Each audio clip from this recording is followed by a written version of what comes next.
We are officially live Yay. on YouTube. And let's hit live on TikTok. There we go. Anatomy Mondays. It is that time again. Everybody. So we're going to talk about simplified bodies today. Are we? Hold up. I got to show this thing. Yeah. So we've got our iPad mini here. If I open it up, it wants to shut off. We can read manga. On Kindle. And if you open up a page, there's like a cinematic view where you can swipe and it'll go to the next panel. And look at that. This is going to make studying manga a breeze, bro. Oh my gosh. I need to have Kindle. Look at this Miki we found. She's very Miki in the manga. Yeah, so this Heck, is cute. this is Gunsmith Cats. We found it at a Barnes & Noble. Yeah, we found it at the store, and We had to get it. we had to get it. And then I realized we needed a Kindle version to actually be able to show it on stream well without Yeah. losing our minds. So we got the Kindle version. I'll definitely I be reading cannot wait to study some manga on stream. Yeah. All right. Fico Riggs. it. You know, Fico Riggs, I got to say something.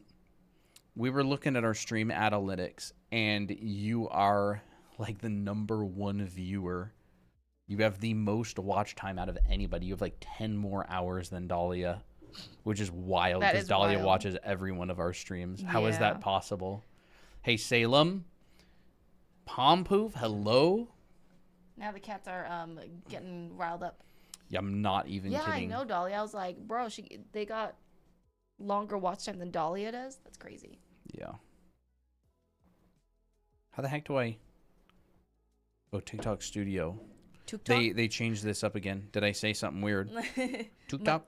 I thought you said TikTok, and I was like, oh, that's kind of cute. TikTok. TikTok. Freshly boiled Colton.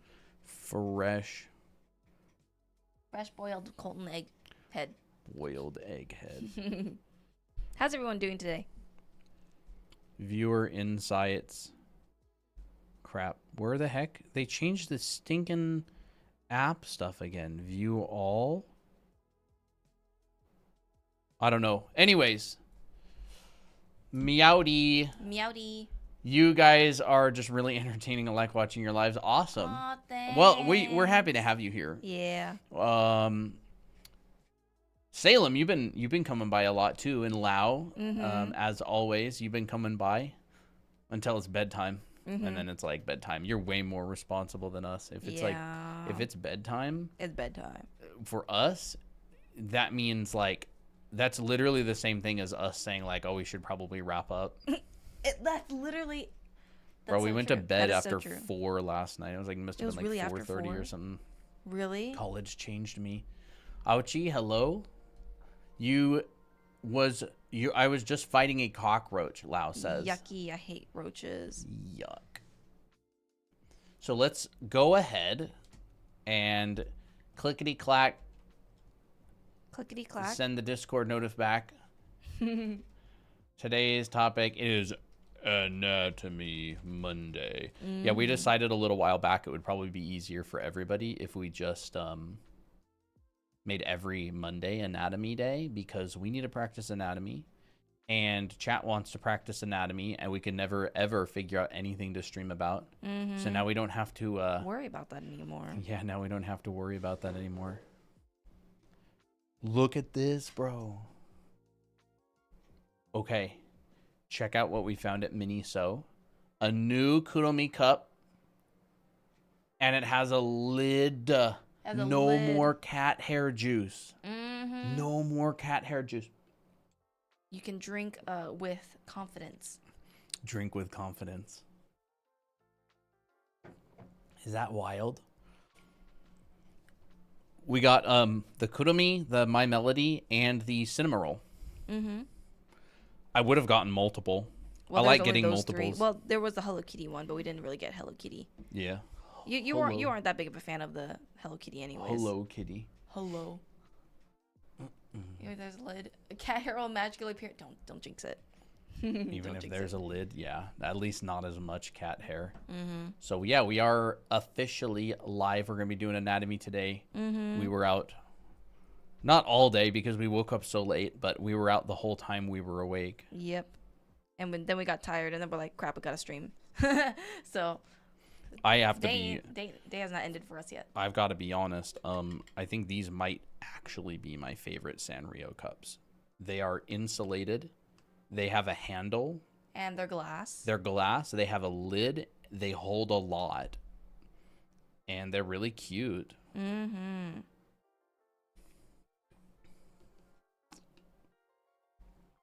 Delish. I almost don't even want to use them because I feel like these are just gonna be your cuppies. You can use whatever you want. I can't drink out of 3 cups at once. I mean, I would try, but... You would try, yeah. Maniac, hello? Hey. Watching you all practicing anatomy in the server. Nice. Nice. Practicing in the server, that's great. Yeah, in the way back, there was a... oh my gosh, a group of 20, 15 people who would draw in the server in a voice call while we were streaming. Mm-hmm. I think that was when we had the regular challenges back then. Yep. But, Routine is nice. You saw Christina on at 2:30 this morning. Yeah, that 2:30 is nothing, honestly, right now. Yuki, hello, we're doing good. Anatomy Mondays. Yeah. So we're going to talk about, like, how to simplify it. Because, I mean, anatomy is hard enough, right? And we're just going to be covering main volumes because, for the most part, like, most people, all you need to do is just get this in a scene. Yeah. Like, you don't even need to worry about anatomy. Because anatomy you can always add later, but this is, like, the structure. And, for the most part, like, setting up your illustrations or whatever. So, yeah, we'll talk about that. Yes. Oh, is that right, Lau? Yeah, it kind of became a big friend group, right? And then they migrated. Yeah. Which is Yeah, totally fine with me. I'm glad that they're having fun and stuff. Yeah. Manga study streams incoming. That would be sick. That would be absolutely sick. Help! How did I just now realize Colton shaved? What are you talking about, bro? I've been bald for years. You mean like cleanly shaved? I literally shave. He's shaved like this a like lot. every single week. No, your beard. I had no beard. You had a stubble, but that was about it. Yeah. That's fun. Anatomy Monday. And he gave me my energy back. Oh, where's that that figure? Oh, there it is. Can you give me that figure? This one? Yeah. Or do you want the male one duder? is probably better. And then we'll have the planes of the body. We always talk about this figure here, but because it's just so cool, I'll write it down for you guys. 1,000 toys. Toa Heavy Industries. Wait, it's Toa Heavy Industries and 1,000 toys. Sure you're not Mark Burnett's twin? You know, there's actually a lot of bald artists. Mark Burnett, Tyler Edlin, who I interviewed on my old secret YouTube channel, by the way. Tyler Edlin's a cool dude. Really nice.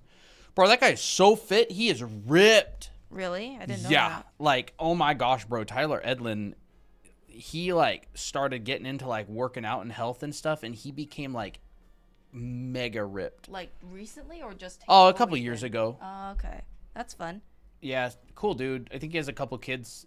He runs like Brush Saw Studio or whatever it's called. He's a good landscape environment artist. I think he like art directs a lot now. Oh, really? I didn't know Crafty Ketty says, "Hey, I'm excited to say I enrolled in your Anime Art Academy today. Very excited to learn. Awesome. Oh, awesome. Thank you. Yeah. If you want to hit me up in general chat in the Discord server, I will give you the role to access the Anime Art School channels. Salem says, Colton reminds me so much of my freshman history teacher that I can't remember his real face I anymore.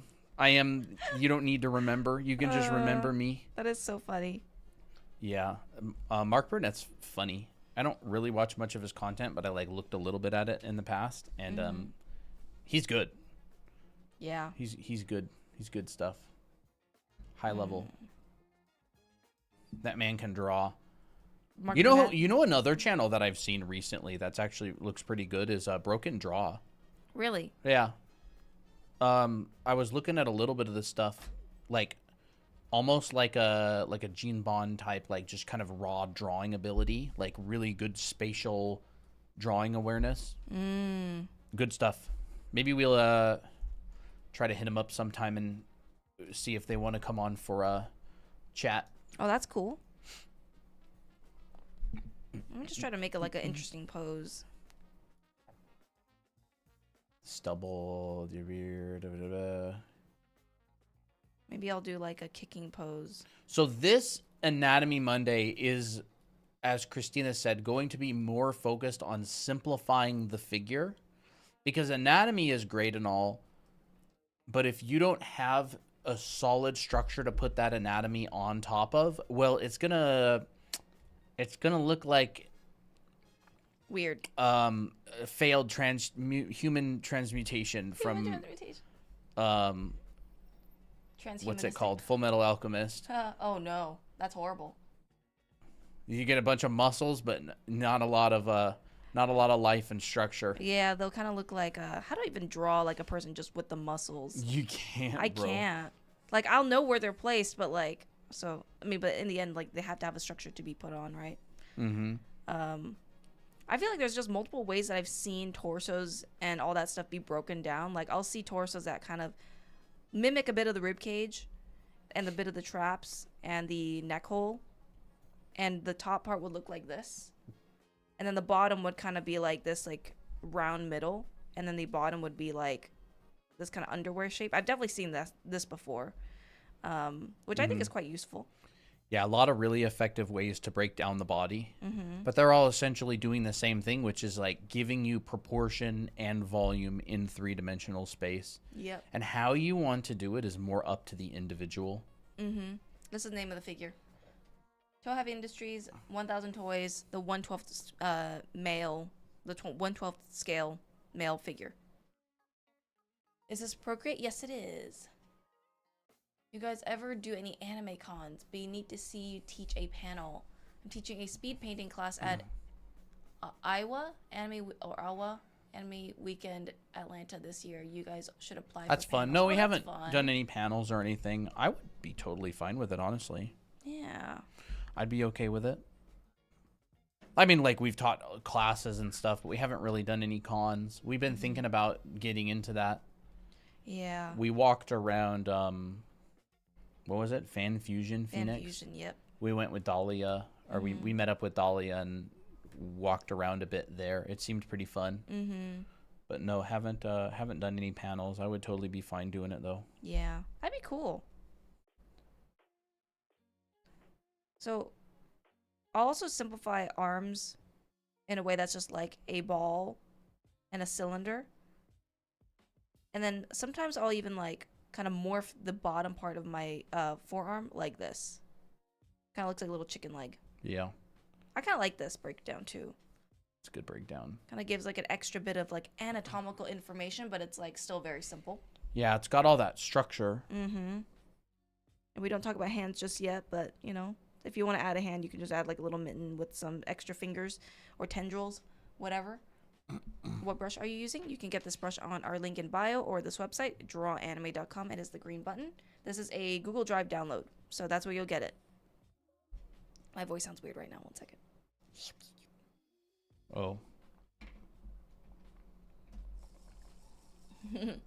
There's so many menus to go through. We got the small Stream Deck.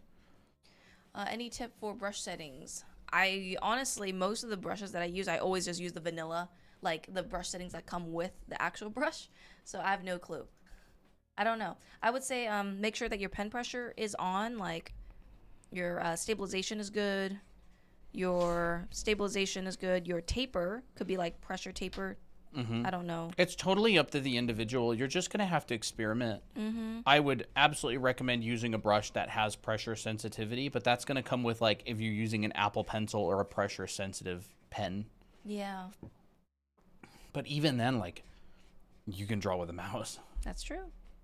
Or you could draw with something with no pen pressure. So another thing like to think about is, aside from proportion, your body is just made with very simple stuff like cylinders and some boxes, or even like rounded forms like this. If I were to draw this, right here, this would be very hard to draw if I didn't understand proportions or if I didn't really understand the volumes, right? Because we get distracted by all this stuff here. Oh, the twist in the abs, or all these little joints. And so the main reason why we do forms is to get rid of all the distraction and just get to the point. Because art isn't about the details, it's about like the main story. And it's about like just trying to get very clear communication. Especially if you're doing like something that's more story based, or something that is more illustration based.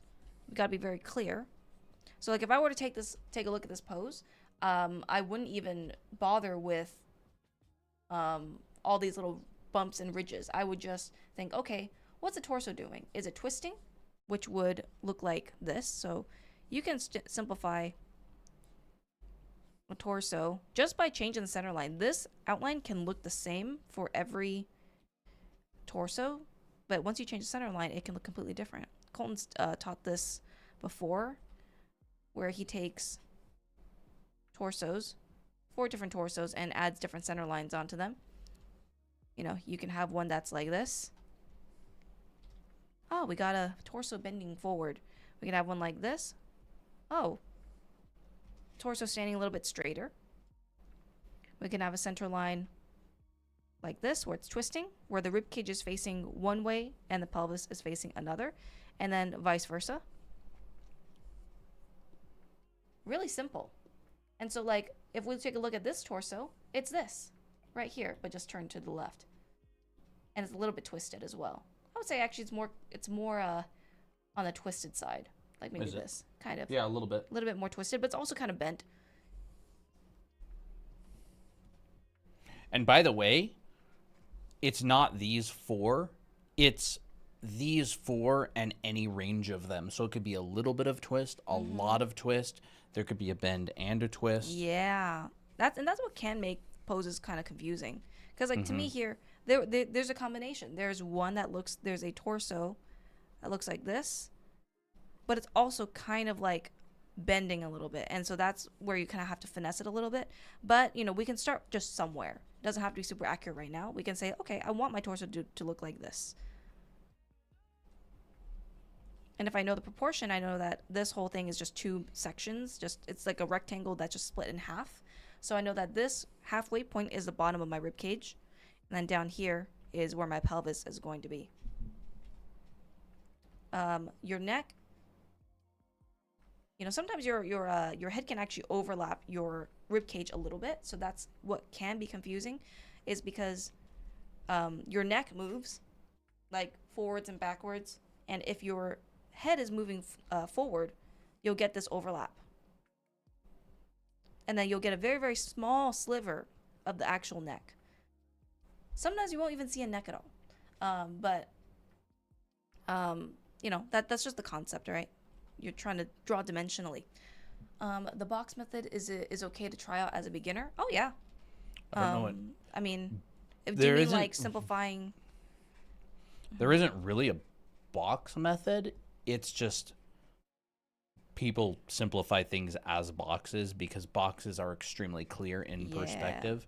So if by box method you mean breaking things down using boxes, like then this? Yeah, a lot of people do that. Not everybody does it. You don't have to. I'd say this is great for studying the perspective of the body in a very clear way. So like I will definitely start poses like this for studying. And then other times I'll do this. I would say if you can't draw boxes, the box method probably wouldn't work very well, or breaking things down using boxes wouldn't be very effective because, you know, if you can't draw a box, you probably won't be able to draw a body. But if you can't draw boxes, boxes are kind of your simplest forms in 3D that like really show the perspective well with sides. So yeah, it really depends. Where did you get that figure thing? This is the brand. Yeah, take a screenshot of that. Yep, you can find it on Amazon. They're kind of expensive though because they're price gouged. Yeah, you can find out for yourself if you look it up. This is the figure. It's a Japanese one. It's got like most of its joints are like double jointed. It's a pretty good figure. I quite like it. a figure won't make you draw better, Yeah. but it can be a useful reference tool. Yeah, so here we got, I would say once you get the torso generally pretty correct, everything else is kind of smooth sailing.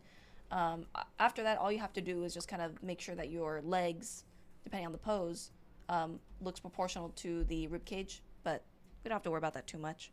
Because, you can argue that your foot is in front, like this. Wait, 1 second. There we go. I'm actually drawing a left foot. So, you can argue that your foot's in front, and then therefore your leg will be very foreshortened. That can definitely work. Or you can argue that your leg can be to the side, like this. Right? And I just like to use like really, really simple tick marks. So sometimes I'll do something as simple as, I'll just draw from one point to the other point, and this is where my leg is going to end. That can definitely work. And then I want, my other leg to be bent. So always start with the simplest line first. This is kind of like your gesture, in a way. So I want this leg and this to be bent. Really simple. This arm goes down, this arm goes up. Here's the hand. And this is just giving space for your drawing. Like this obviously isn't an accurate hand, but it doesn't matter because we can always change it. Do you guys get bored of doing this every day or night? Not really. It's kind of just what we do. We teach foundation, so, and this is like just very good to do in general. People don't really know about it. So sometimes maybe a little bit, but not really. There's people who don't get bored putting 15,000 hours into a video game, and there's a whole lot more to art than that game. Yeah. So like you literally never run out of stuff. That's true. You're always learning new stuff, and you're always improving and growing your skills. Do you have tips on how to get your pose methods into the finished work? I don't know what you mean, other than like, I'm not exactly sure what you mean. If you join the Discord server, I can manually verify you, by the way, if you want. What's your Crafty Ketty? What's your Discord, and I'll verify you. Maybe I want my foot to be a little bit longer than this. Totally fine. I would say like things start feeling short, unnaturally short, when let's say your leg is like this is the whole entirety of your leg. Hey Tira. Hey Tira. Okay, I see ya. So you are the one that got the anime art school, right? Ooh, awesome. That is fun. Yeah. I feel like trying to teach is also a good way to practice since you really need to understand. Oh, absolutely. Teaching is also a skill in and of itself. Absolutely. And I feel like that's why we also like teachings because like while we teach, we also practice. So absolutely, that's very true. Pompoof, hello. So yeah, there's a pose, really roughly set up, and then afterwards we just put in the basic forms. So let's go ahead and duplicate this because I like to keep, some little step-by-step thing.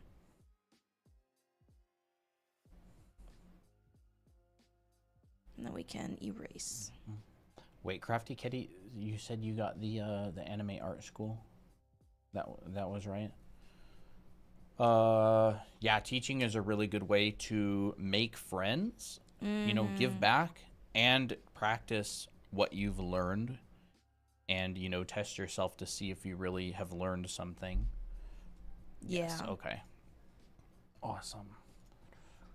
And so this is where, you can kind of start expanding upon the body, like because you have this base already like figured out for you. You can simplify this to, like people say, like, can you simplify these into boxes? Absolutely. You can just add a side. Boxify this thing. Where's the rib cage turning? Oh, we can see a little bit of the top and we can't see the bottom. So that means we're looking above. Oh, looking on on top of this box. And then the opposite is true for the pelvis.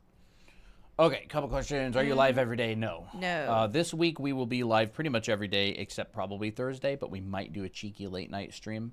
We got dinner with family and everything, but depending on how we feel, we might stream. Can I show you all my drawing? Not today.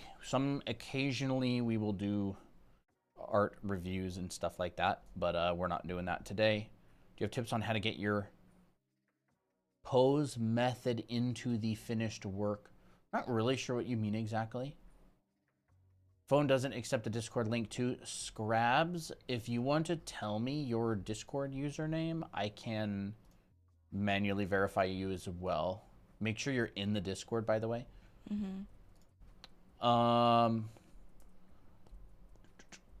What model figurine is that?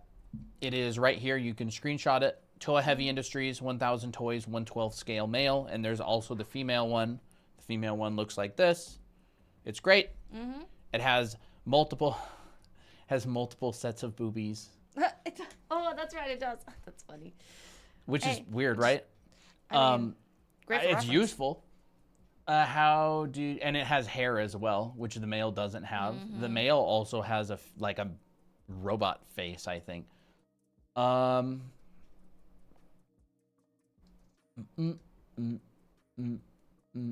you do that when you were erasing and it got light? Oh, I just used a low opacity, like a soft eraser. So like it doesn't erase like this. Yeah. But Well, rather, it's a hard eraser. It just has low opacity. Yeah.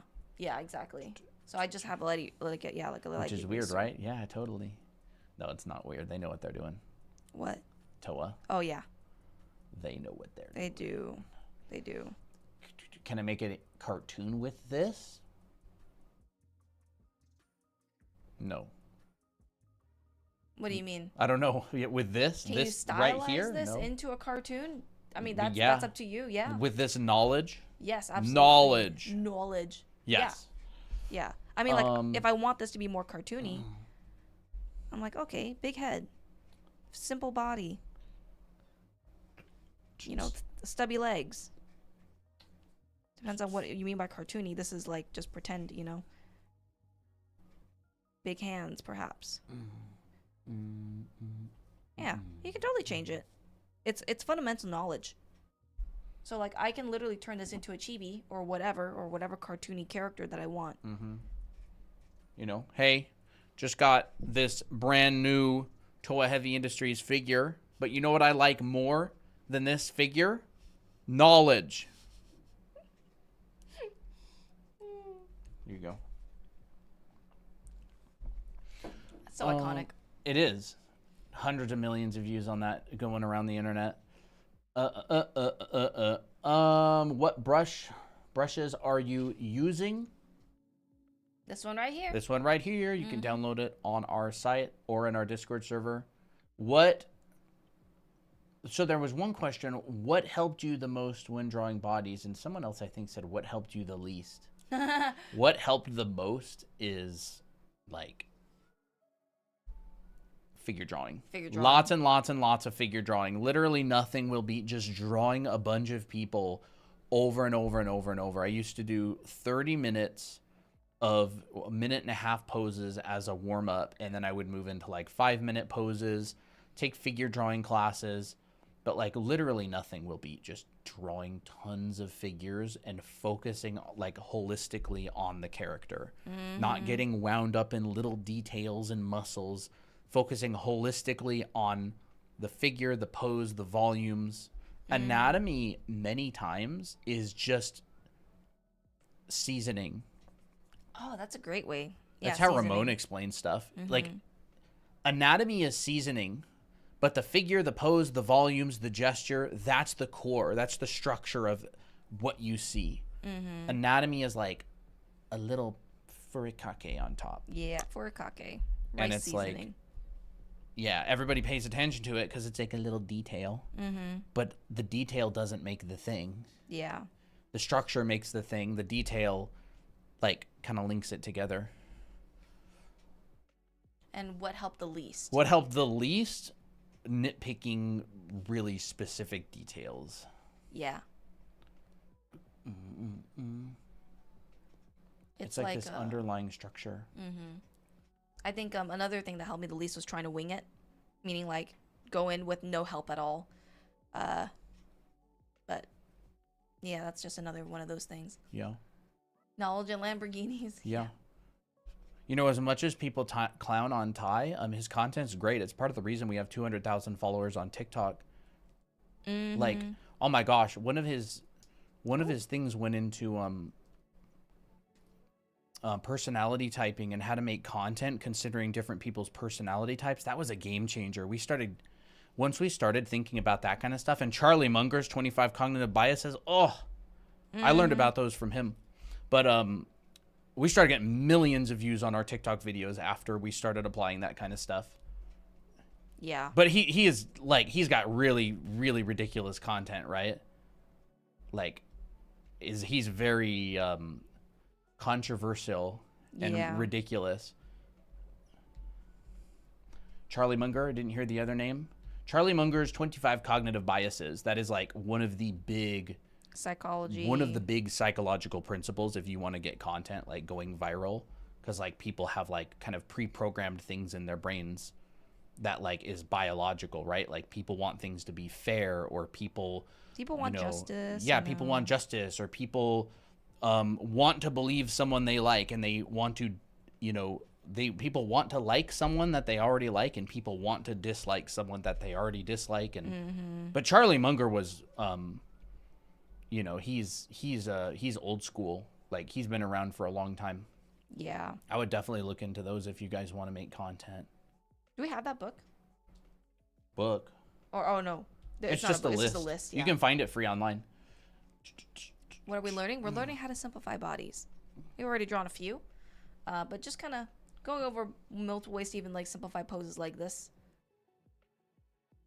Hey, I just joined. What are we learning? It is Anatomy Monday. We're talking a little bit about poses and structure and volumes. Was it only Charlie mentioned, or someone else? Oh, I was talking about the guy who did the knowledge meme. Knowledge.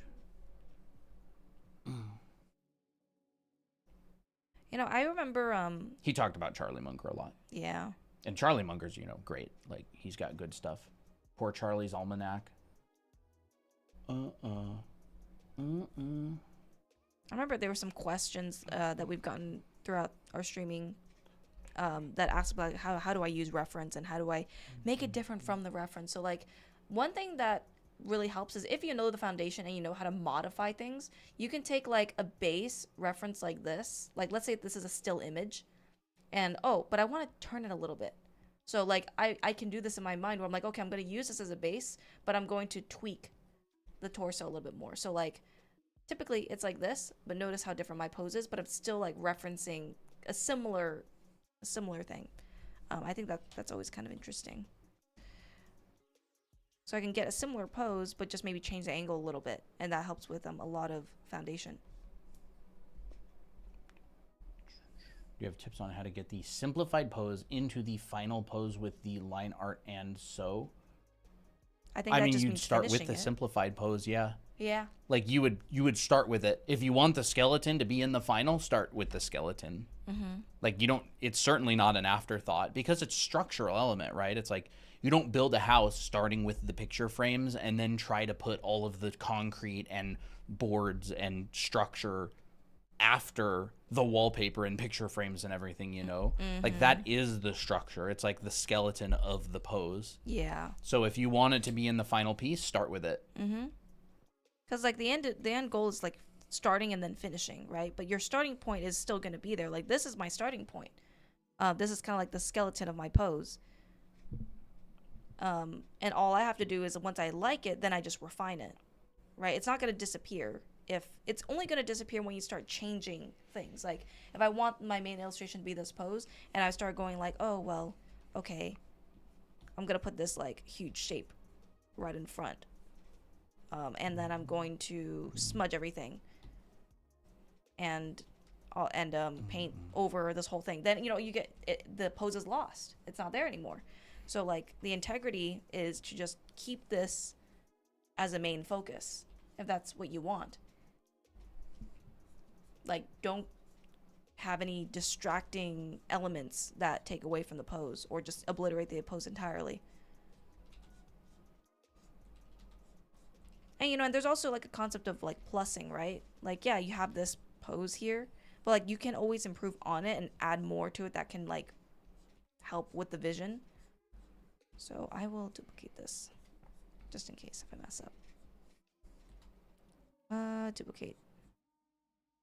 Apple? Oh, you can't get into my drink today, can you? What the heck?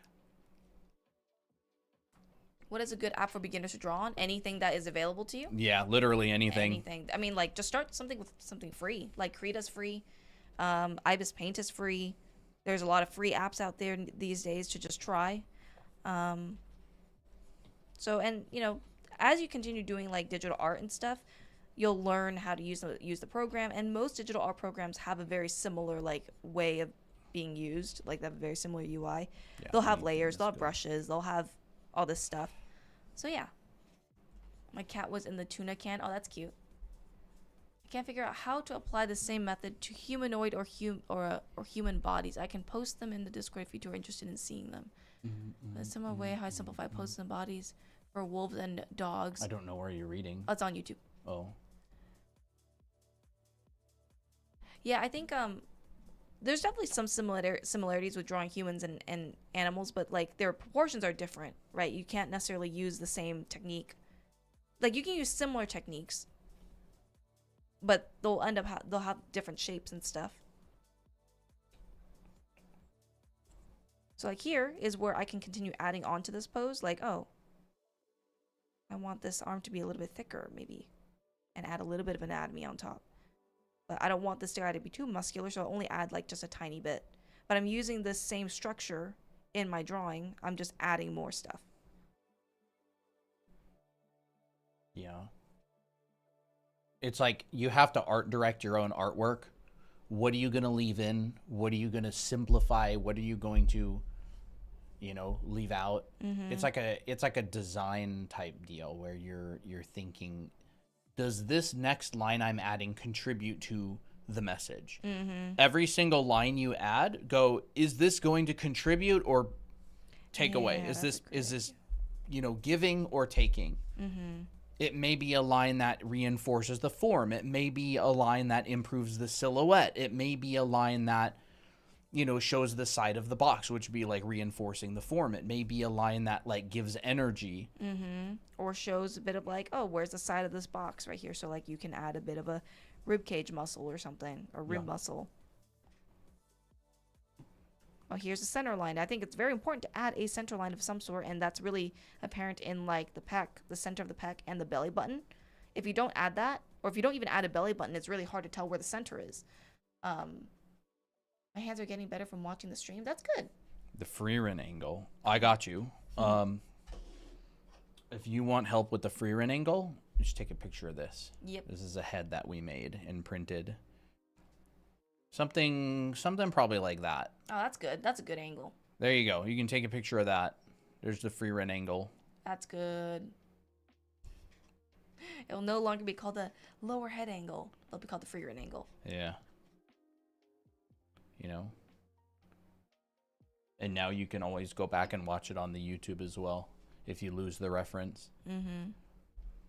How about inanimate objects like weapons or vehicles? That is unfortunately conflicts with Anatomy Monday. Yeah. So maybe later in the stream if we switch away from anatomy or poses or bodies, but otherwise right now we're going to stick to the topic. Mm-hmm. There'll be times where I think it's funny. You'll be drawing backgrounds, and then people be like, bodies, please. And then if I'm drawing bodies, they'll be like, backgrounds, please. Yeah. It's funny. It's like, oh, okay, opposites. That's funny. I have not seen Sam's version. Your stream's easing my anxiety. That's great. Aw, thank you. I'm happy about that.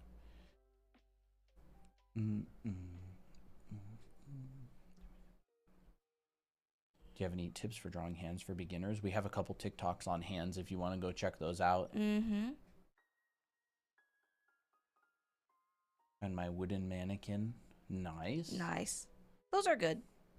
Those are fun. They're good for certain things. Yeah. Do you think you'll do a coloring stream later this week? Probably. Probably. We could go into color later on. Yeah. It's not a bad idea. And this is the part where digital art becomes really easy, is you can change things. Like, I think that my legs earlier, like, were, like, way too long, so I just went in going like that. Boop. Raise it up a little bit. Now it feels a bit better. Mm-hmm. And each step of the way, you're, like, trying to find things that you can fix, but not destroy the image. One thing I noticed about, like, beginners and amateurs a lot of the time is, like, they don't understand the context of, like, being able to refine and fix. And so, like, a lot of the times if a pro will draw something, like, throw something in really quick and it doesn't really look right, the pro is like, is it in the right place? The beginner is like, does it look amazing? Yeah. Because the pro can go back and make it look amazing. But if it's not in the right place, there's no point in making it look amazing. You know what I mean? Like, I noticed that a lot. And so, like, if it's got the structure, like, if the hand's too big, you make the hand smaller, right? But if the hand is, I was more talking about the opposite side. Yeah, but it's like, if the hand is too big, if it's a pose you like, or if it's a pose you don't like, you can fix the pose. If it's a size you don't like, you can resize it. Yeah, I think If it's in the wrong spot, you can make it in the wrong spot. But I feel like a lot of the time, it's maybe it's because, like, they don't know how to fix it. Maybe. So it's like, what's down is permanent. Yeah. Because it's like, oh, I can't fix it. So if it's not right, it's just simply not right permanently. Yeah. Well, like, we'll definitely get questions like, what if the head's too big? Like, oh, what I draw, but my head's too big. What do I do? Yeah. And, like, these things can be fixed. It's like, you trust your training. Yeah. Yeah. And, like, you can do the same exact thing in traditional, right? You could do an overlay. I mean, traditionally, you could literally just draw it again, but next time fix it. But, like, I don't think beginners can do that because it's almost like every single piece. It almost feels like a lot of the times people who aren't trained, it's almost like everything is almost an accident. It's like they couldn't draw it again, right? It's like you watch like a class by like Ramon Hurtado, right? Yeah. And he draws something and he does like a doodle and he's like, yeah, I really like this. He could go and draw that again and keep all of the things that he likes. Right. But I feel like, especially when I was a beginner, it felt like if something looked good, it was almost like a fluke that it looks good. I couldn't replicate it. Like, I didn't have the confidence to replicate it. So if it looks good, I'm like, I can't mess it up. Yeah. Right? It's like, oh no, like, I can't mess it up because I don't know if I'll be able to get back to it looking good. You know, but like when you get better, that kind of disappears. Like, you can always kind of get to a point where it looks good. So you stop caring so much about whether it does now. You know, I think a good way to say it is like, as a beginner, the drawing controls you. But, like, as you get better, you control the drawing. Yeah, it literally is that. Like, you'll be like, oh my gosh, like, how many times have you drawn the most amazing picture? And it was too close to the edge of the page. And you were like, it's too close to the edge of the page and the hand's cut off or this is cut off. If that was like if a pro was doing that, they'd be like, dang, I really like that drawing. I'm going to redraw it on another page in the middle. But, like, with a beginner, they wouldn't be able to recreate it. Like, they may not understand why it looks good, or it's almost like I don't know if I can do it again. But, like, an accident. Kind of fluky. Yeah, like that 100%. Like luck. 100% goes away. The luck aspect goes away as you improve and practice. And so, like, if you feel like that happens to you a lot, as you get better and practice, and especially learn foundation, that goes away. Are you drawing the pose that I did? I actually really like the pose that you did because it looks very majestic. So, like, I love that pose. I drew this. Really good. I drew this sketch, right? This kind of gesture here, and I was like, okay, I want this leg to be an S curve, like that, and this foot can do whatever. We could have it on a thing, or we could just have it, come out like that. But Christina liked it. And I have a vision for it. So she's just redrawing the same pose. Yeah, slightly different. Because I had an idea. Yeah. Like, she's having it like this long coat that's like, maybe she's emerging from the water. and like there's water here, and she's like it's pulling her, or like and this cloth is like connected to the water. I don't know. I just had that idea. I think it's very pretty. As you practice, as you improve, you know it can get better, right? Like for example, right? Christina drew the thigh to the knee a little bit long. Oh yeah. But if you know figure drawing, if you know proportion, she could just take it and move it in a little bit. And for me, like that's a habit of mine. Like I tend to draw my legs too long. And the reason that she draws them too long is because she likes the anime clamp style, and or Sailor Moon, and they draw the legs really long. They but sure like, do. it's totally fine to do that, right? Because it's like, imagine if she couldn't tell it was too long. Then that would be a problem, right? That would be like you drew too close to the edge of the page and you can't fix it. But if you can fix it and you know what an issue is, then it never becomes a problem to fix it, right? It never becomes problematic. And so you'll see this all the time, right? Like people will like come into the chat and they'll be like, oh, this thing is off, or oh, the eye is too small, right? They're like, I don't know, small braining it, or like, like beginner brain. Nitpick. It's like nitpick, like beginners nitpick. Pros focus on the overall structure, because of course in a sketch phase things are going to be off proportion, but like that's not like what you focus on, right? And it's natural. People naturally do that, and it's something you have to train yourself out of as you get better, right? Yeah. It's not really that it's small brain, it's just beginner. It's just beginner mentality, and it's totally fine. There's there's nothing wrong with that. It's like because they're everybody worried starts off more that way. about final results. Like if it doesn't look perfect right now, how's it gonna look perfect at the end? Yeah. And so like yeah, you'll see, for example, the other day, Christina drew some pictures. Oh yeah. This one right here, right? She painted this the other day. She was messing around, and if you go and you look at the replay, I don't know where the replay is. Video, time-lapse replay. If you go look down here, you'll see in the very beginning, a beginner would come in and go, that looks horrible. You know what I mean? Oh my gosh, that looks so bad. But then you just go like a tiny bit more, and all of a sudden it's like they don't have anything to say anymore. You know what I mean? And so like she had an eye, and she's like, maybe I'll just hide the eye. Maybe I'll just get rid of it, right? And so it's like Christina knows that she has to start with the large graphical shapes of the forms of the face, right? Light casting off of the face, light hitting the face, creating shadows. And then it's like, you trust the process. You have to know a process, by the way, in order to trust the process. Trust your training. You have to be trained. Yep. If you want to trust your training, there has to actually have been training. Yeah. But I hope this is helpful to people, because if you're frustrated that you feel like you can't replicate good pieces, or you don't have consistency with things turning out the way you want them to, that is solved through training. That is solved through practice. Yep, fundamentals. Through fundamentals, through training.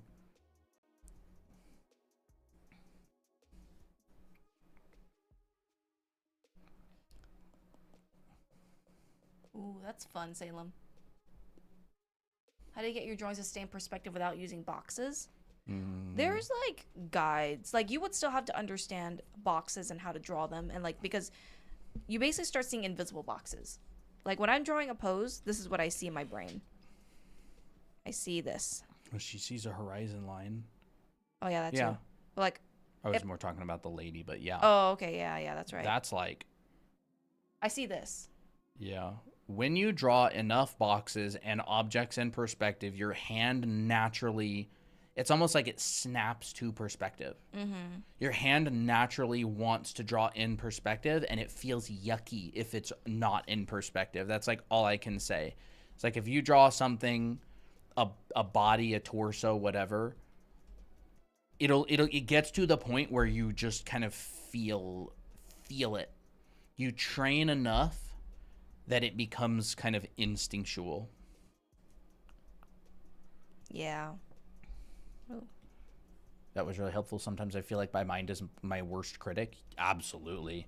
Like, oh my gosh, like, yeah, literally one of the best things you can do is ignore yourself, like what you're telling yourself. I'm not good, I have no talent, whatever. Literally ignore it. Yep. Just delete that. The people who get the best are the people who are the best at just completely ignoring what their brains are telling them and simply doing.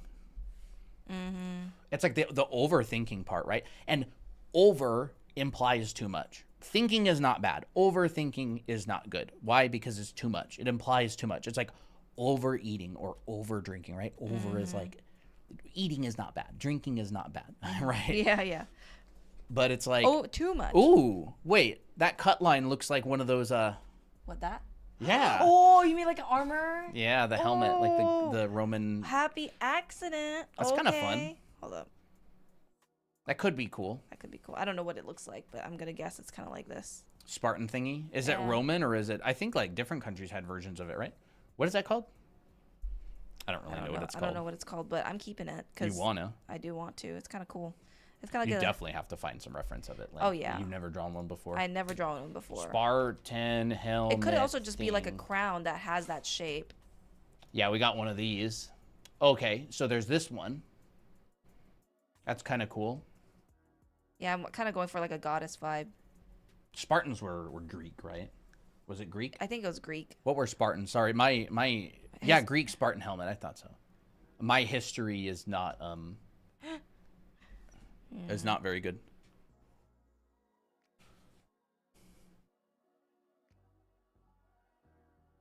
Visited my orthopedic today. I'm going to be able to get my surgery and get back to drawing like I used this April/May. Awesome. For now, I had to get a cortisone shot while I wait.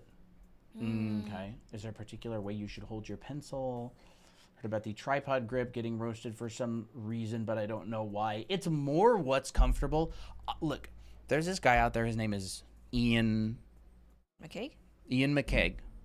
He is one of the best just drawers ever. I watched a class from him. He holds his pencil like really weird, dude. But and it like, works for him. It literally is what works for you is totally fine. There are recommended methods like overhand grip, putting your finger here. A lot of people recommend that overhand grip like this. And then you use these fingers to pull the pencil up to press it against the paper. That's a really good grip. But you wouldn't necessarily use that on an iPad or a tablet. You'd probably just draw like you're writing. There's definitely limitations to digital art, by the way. Yeah. And that's one of them. Like, a lot of people prefer to draw overhand grip. They'll literally razor blade cut their pencil lead long and draw overhand grip. It's actually preferable. I like it. It works way better. But otherwise, you know, you can just draw like you're writing. There's a lot of different ways. I mean, there's literally painters out there who hold their brush all the way towards the back of the brush. They get the really long ones. Our oil painting teacher, and he draws, by the way, with his paintbrush. He'll like sketch in and draw, like put tick marks for proportions and stuff. And he'll hold it all the way back and just kind of be like, boop, boop, boop, boop. It's like a, I don't know. There's so many ways you could do it.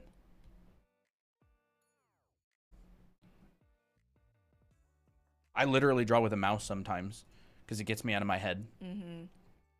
Gets you out of the drawing with your head. Yeah, when I draw on the iPad, I hold the pencil like all the way back towards the back, and I'll literally just kind of go like that because it helps me like think not in terms of drawing as much. But in terms of like you get stuck in your head sometimes. You know, you like mix up the medium, you draw, you can literally even draw with like your non-dominant hand sometimes because it's like your hand wants to do these things and you're like, no, I want to kind of get away from that for a little bit. Mm-hmm. Like this, like half of this painting that I did a while back, like one of these. Oh yeah, you were like, I paint these on stream. You were like this. But I hold the pencil back super far. Number one, so chat can see it, but number two, because like I'm trying to think not in terms of drawing, but in terms of indicating light. So I'm like, I'm not drawing. Like I didn't draw this painting.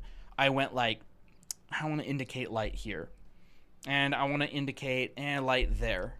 So it's more of like an analytical, like thinking process rather than pencil is touching paper I'm drawing, because that comes with all this baggage for me, which is like, you know, like Baggage.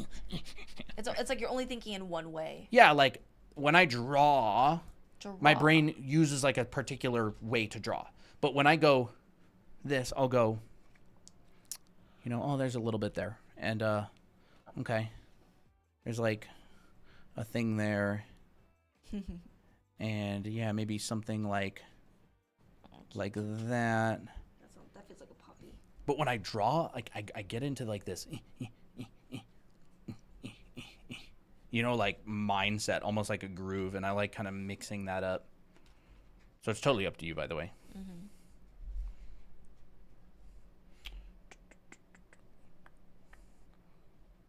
When I think of them sharpened pencils, I think of Proco. Yeah, Proco is a legit Guy. legit figure drawing artist, anatomy teacher. He's the real deal. He ain't messing about. he ain't messing about. He's pretty good, you know. Like he knows what he's talking about. That guy's legit. There's a reason so many other really high level like YouTubers and artists respect him and go on. I mean, he's like interviewing people like James Gurney on his podcast, and like people who are very good. Like he can hold his own. And he's funny. Like he makes really good videos too. They're really good. It's amazing when there's an artist who's like S tier and they make S tier content. That's when you get like a Proco. And everybody knows you. And he does a lot of videos with that other guy. What's that guy's name that does the videos with him? I don't know. I don't remember his name. He's good though.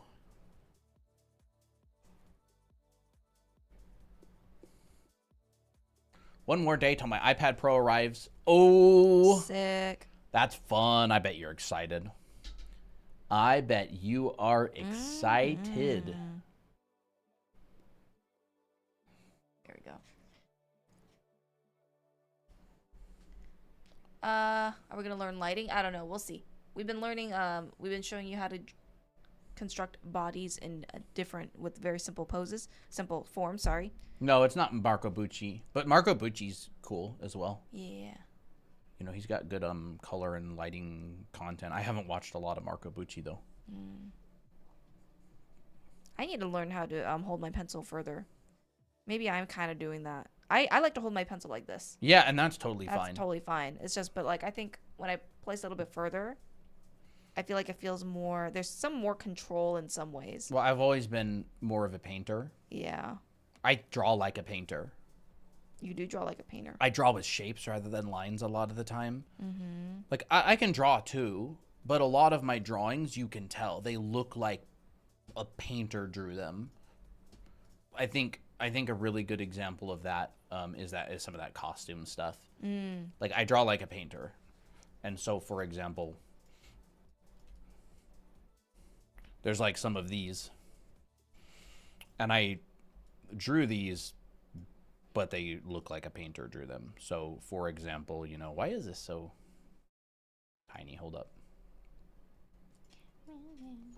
Okay, there we go. Ooh. Much bigger. You can see like the shapes that I use. Like this is not a line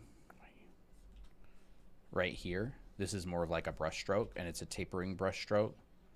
So like even when I'm drawing with a line, like I'm thinking in terms of like there's a lost edge right here. Like a drawer would usually put an edge right there, but like I draw like a painter mostly. So like I will use lost and found edges, like this check mark, this kind of like Nike check mark thing right here. That's pretty telltale sign that I'm a painter. This shape right here, this is definitely a good indication that I'm thinking more in terms of shape. Same with this, like this is all just mass. This looks like a painter's drawing before he paints it. You know what I mean? Like a little bit more detailed, but Yeah. this kind of stuff. Most painters will work with these kind of very graphic, like structures, and they'll paint with very large brush strokes. Actually, I saw this one post, really interesting portrait I'm gonna have to find it. It's on Instagram. So like you don't have to draw a certain way, by the way. Like anything is legit. You know, there's phenomenal drawers out there. And then there's people who work a little bit more with shapes rather than, you know, there's nothing wrong with either. Dang it. I don't know. How do I do this? Like that. They just start with that kind of Yeah. shape. It's really You know, interesting. Ahmed Al-Duri in his class, he did I that. want to try that. Like he'll paint like a portrait, right? And he'll literally start like this, right? He'll maybe have like, I don't know, say like a background, and for the face, he'll go Boom. like that. Mm-hmm. It's like, that's the face. Here's the hair, right? And, you know, you eventually get to the point where it's like a, you know, full portrait, but you essentially start with the largest possible brush that you can and slowly move down. Like you only make your brush smaller when you simply cannot achieve a shape with that size of a brush anymore. And that's a great way to paint. You wouldn't really do that in traditional because like you're not going to have a brush that's like this big, you know. We got the question. That's funny. Oh, my screen was up. I rest the pencil on my ring finger instead of the middle one. Like this? I want to draw so where I can always hold up the peace sign. That's funny. The question, are you siblings? Yes. Mm-hmm. How did you know? And we're married. Yep. Let's see. No,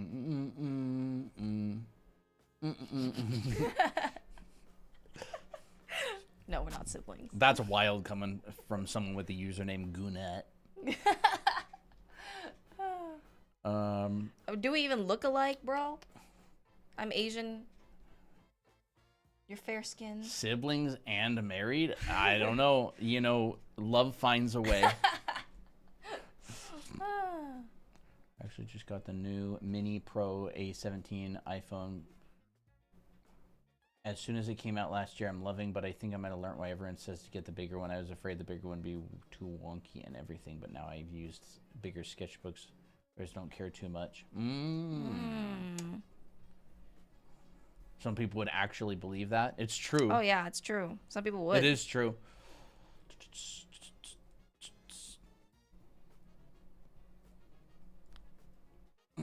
I don't know when that joke started. I think I just added that as a joke, and then it stuck. And then so we occasionally say it just to trip up some people.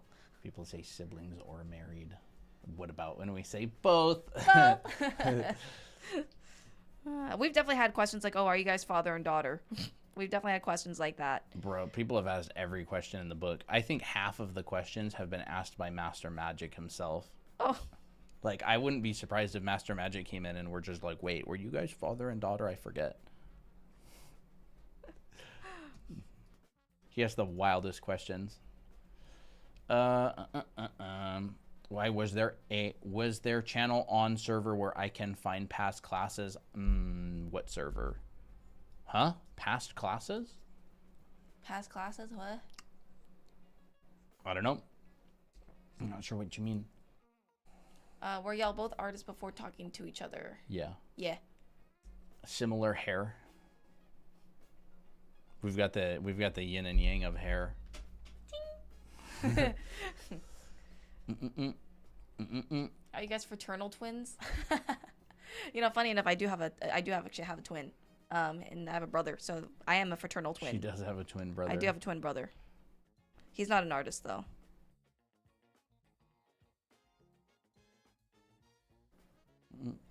There you go. Oh, past classes, what we did on stream. Oh. That's all on our YouTube channel. Yeah. If you go to our channel, Draw Anime Academy, every single one of our live streams, because we also run live paid classes, so I guess I interpreted it as that. Yeah, all of our past YouTube streams we have on our YouTube channel on the live stream tab. And And we've done a lot. We sure have. We've done a lot of streams lately. I exited out of one. What's this?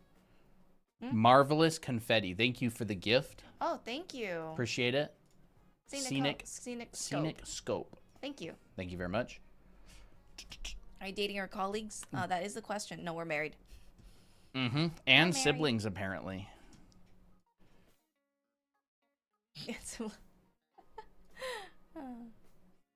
Will there be another live class anytime soon? Dahlia asks. We were thinking about running one in February, but we haven't done any yet. We haven't really pushed forward with that yet.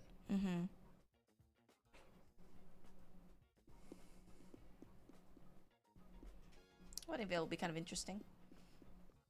You level in my anatomy because without can't do crap but besides I'm golden. Without ref I can't. Oh, okay. It's good to have reference. I think yeah, I mean, you're in a really good spot. Yeah, like because everybody uses reference. That's I would say if you're not using reference, you're doing something wrong. Like the point where you draw without reference is when you've done it so many times you kind of know what you're doing. Yeah, right? You've done it so many times from reference that you know all of the volumes. But like if I want to get a specific pose that I don't really know that I know, then I definitely would have to use reference. I'm like, okay, so that's, and a reference is like information gathering. Like I think some people can either go. Most people who use reference as like beginners or amateur is like they will use reference like a Bible, I guess. Like they will stick to it and they can't deviate from it. It's like an all or nothing kind of mentality for most people with reference. But like when you get better, you use reference as more of like information. Like, oh, okay. I know that based off of this reference, the arm goes here. Or whatever. What reference? I don't know. I'm just kind of making it up. Oh. Let me think. Okay. By the way, while Christina's making a pose, this is some of the stuff that we covered on our live streams over the past couple of days. So we covered some color theory. Here's just a still life. I broke this down. This was actually from one of my classes. Talked about color, temperature, warm, cool shadows, when to use them, how to use them, the power of gray, the neutral, the power of shapes and showing volumes and edges. We talked about all kinds of stuff. We made a tree that was actually a leg. Funny enough. Heck is it? There it is. That's from today. We did some fire breakdown. So if you want to go find our past live streams on the YouTube channel, you can see all of this stuff. I did this demo on stream. I did this demo on stream. Did a little rune technology on the ground. We've definitely done a lot of perspective streams. And we also have a class on perspective in our anime art school. A lot of that kind of stuff. I've even done full live streams on fisheye lenses. How to move the vanishing points inside of a fisheye lens. You don't learn that very many places. Nope. Mostly because it's very hard and most people can't do it even if they did learn how to do it. But it is fun to learn about. There was a still life that was done on stream the other day. Christina did one as well. Let me look. I know I've got more piles of stuff here and there. This was from yesterday's stream, was it? I don't remember. But anyways, yeah. So you can go hit up our YouTube channel, Draw Anime Academy, and check that kind of stuff out. And we live stream every single week. Yep. Numerous times. This week we're actually going to be live streaming pretty much every single day except Thursday. So if you want to come by and hang out, we'd love to have you. For Thanksgiving break and for promoting our sale for Anime Art School, which I'll write the code. Yes, we if your goal is eventually to write your own manga or webcomic and you want to draw it, I should say draw your own manga or webcomic. Oh, that's a great idea. And you want to learn the fundamentals like figure drawing, costume drawing, character design, perspective, backgrounds, painting, all that kind of stuff. We have an online school that's a year-long program to teach you all of that stuff. So if you really want to get serious and buckle down and learn those pesky fundamentals that you've been putting off, Pesky you can go check this out. You can go check it out here. It is actually 25% off right now, if you can believe it, the highest for discount Black we've Friday. ever made for. Yep. Yeah, and so 12-week figure drawing class, which is actually soon to be 14 weeks because Yes. Christina's going to add a couple extra weeks. Yeah. But 14-week costume drawing class. So if you want to learn about clothing and folds and the 7 basic folds and how to draw simple characters that you can put clothes on and different types of outfits and literally stuff. so much. It's so much content you wouldn't even believe it. It takes an entire year to get through, probably more for most people. Where's the iPad Mini? Oh, yeah. Can you give me the iPad Mini? I'm just gonna show you some stuff that we do in the class. Yes. Because it's a lot of content, Album. and y'all deserve to know what it looks like. Yeah, this is just like some of the examples. Yeah. So like here, this is from the anatomy class. You learn all the muscles. Bro, look at the arms. Oh yeah, a lot of arms. Front, Lot of arms. supination, pronated arm. You know, Inside muscles. side, back. Outside muscles. Yep. A lot of different angles and stuff. You know, hands and feet, how to draw the body from start to finish, and then we color them and paint them. So here are just some, you know, black and white value studies for figure drawing. That's very important for like painting your own figures and then turning them into color with a reference. And then learning, you know, how to paint different kinds of skin tones and stuff. Yeah, this is like a proper figure drawing class. This is like the sort of thing that you would learn in like a university or an art school. Like This is with a Colin's model, perspective. breaking it down proportionally, finding the Yeah. halfway point, measuring, comparative measuring, all that kind of stuff. This is from my perspective class. I teach, you know, 1 point, 2 point, 3 point. I teach a whole bunch of really good exercises to get you better. Like this is like that one right there is done without a grid. It's just the bendy box assignment, and I teach you how to draw without grids. The grid is in your mind. Yep. You know, teach you how to draw forms and turn them into organic things. And then the lizard, Lizard demo. cute. Cute. Look at that little guy. Yeah, construction. That's like industrial design. I studied industrial design professionally, and then I did it professionally for a long time. And so I teach an approach to drawing perspective that is very based on like practical industrial design techniques. These are just some of the finals that you guys do. Y'all. Yeah, and we have a lot more, like, you know, how to render and draw clothes. Yeah, I'm telling you, it's a huge program. Like, Huge it's program. literally impossible to go over all of the work quickly because there's just so much. Suits, dresses, painting, digital painting. Love it. So yeah, that's just some of the work that you guys will do in our anime art school, which once again, 25% off. So just take a screenshot for your own reference. Art scares me because how dare you simplify me into shapes? I am complex. Yes, Oh, and by the way, you are. Applejack. Applejack? Are you awake, sir? Mister? Excuse me, sir. He's so cute. His little baby head. His little lemon head. Lemon jacket. But anyways, yeah. I actually kind of like this. Probably wouldn't be very good for traditional artists. It's all gone through in digital. Like the principles are the same, but we don't do it with pencil and paper. So like it would be difficult to follow along because we don't teach any, like the whole painting class. I don't teach you how to mix physical paint. I don't teach you how to lay out your color palette. I don't tell you what tubes to buy. It's definitely geared towards digital. Yeah. I think you can definitely do a bunch of the drawing aspect, like just the simple drawing traditionally. I mean, the anatomy class you could follow through traditionally. Yeah. You could go through a lot of the like the anime heads and expressions class. You could go through a lot of the costume drawing class traditionally, but it's not designed for traditional artists. I use Procreate. Is that good for the class? Oh, yeah. Yes, it is good for the Yep. class. There's actually an extra class also included called Introduction to Digital Art, and it gives you like a basic rundown of a lot of digital art programs if you're new to digital. and gives you basically a how-to on all of the tools that are used in the class. Yes.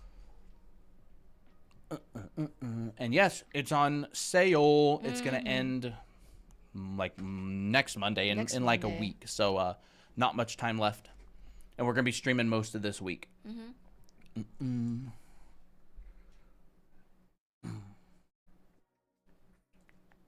Marshall Vandruff, that's the person's name. Yes, Oh. that's who Proco streams and makes videos with a lot. Oh, I didn't know that.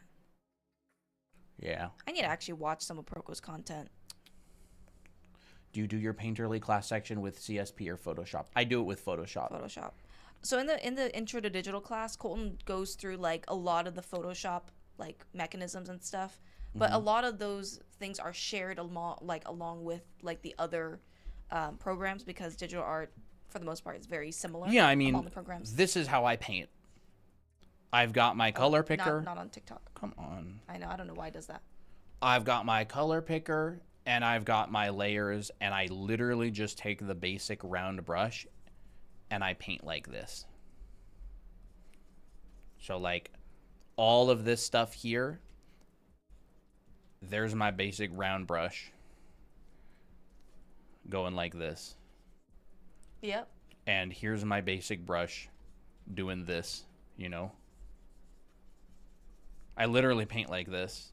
The whole thing, all of this, and then right here, I just have like a little smudge brush. Photoshop's smudge brushes kind of suck, but Yeah. you know, I just do that. And I'll just go like lost edge, and I explain all the reasoning behind like lost edges, hard edges, soft edges, all that kind of stuff, the three kinds of edges that you get. Yeah, Procreate will work for that. Absolutely. In fact, if you have our brush that we constantly use on stream, like it works great for that. Yeah.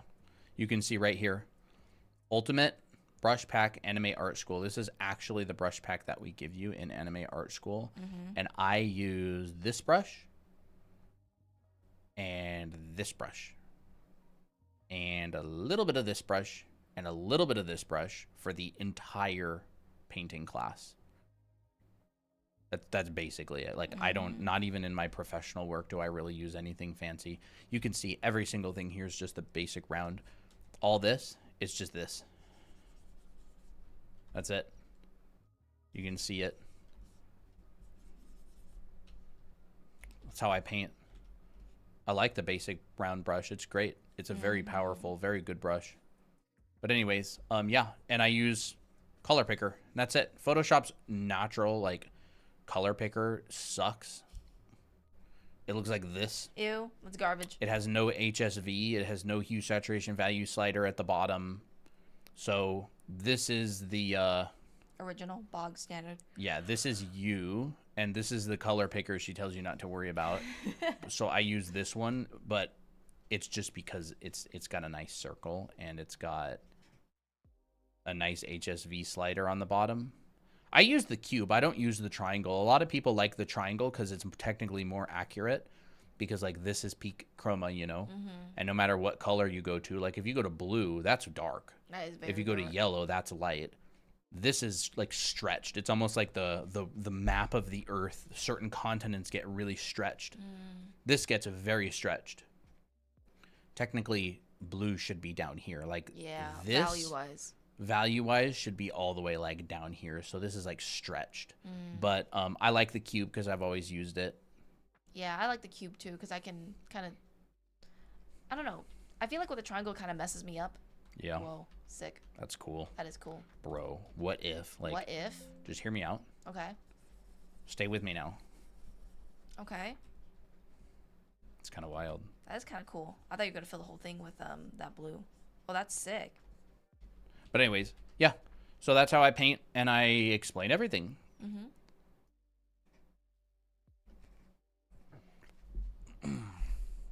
Yeah, I think Procreate's color wheel is actually pretty good too. Oh yeah, So it's you great. don't need to worry about that. Like the color wheel literally looks like this, and it looks really, really I nice. find the circle one a little bit weird. I do too. I once again I prefer using this the Yeah. block. Maybe it's because I can like actually see all the different variations. Like, oh, I can go a little bit grayer and then a little Well, bit I darker know and- top left is white, top right is full saturation. Yeah. You know, and then the bottom is black. But if I have the circle, I'm just like, at which point on the circle am I actually on white?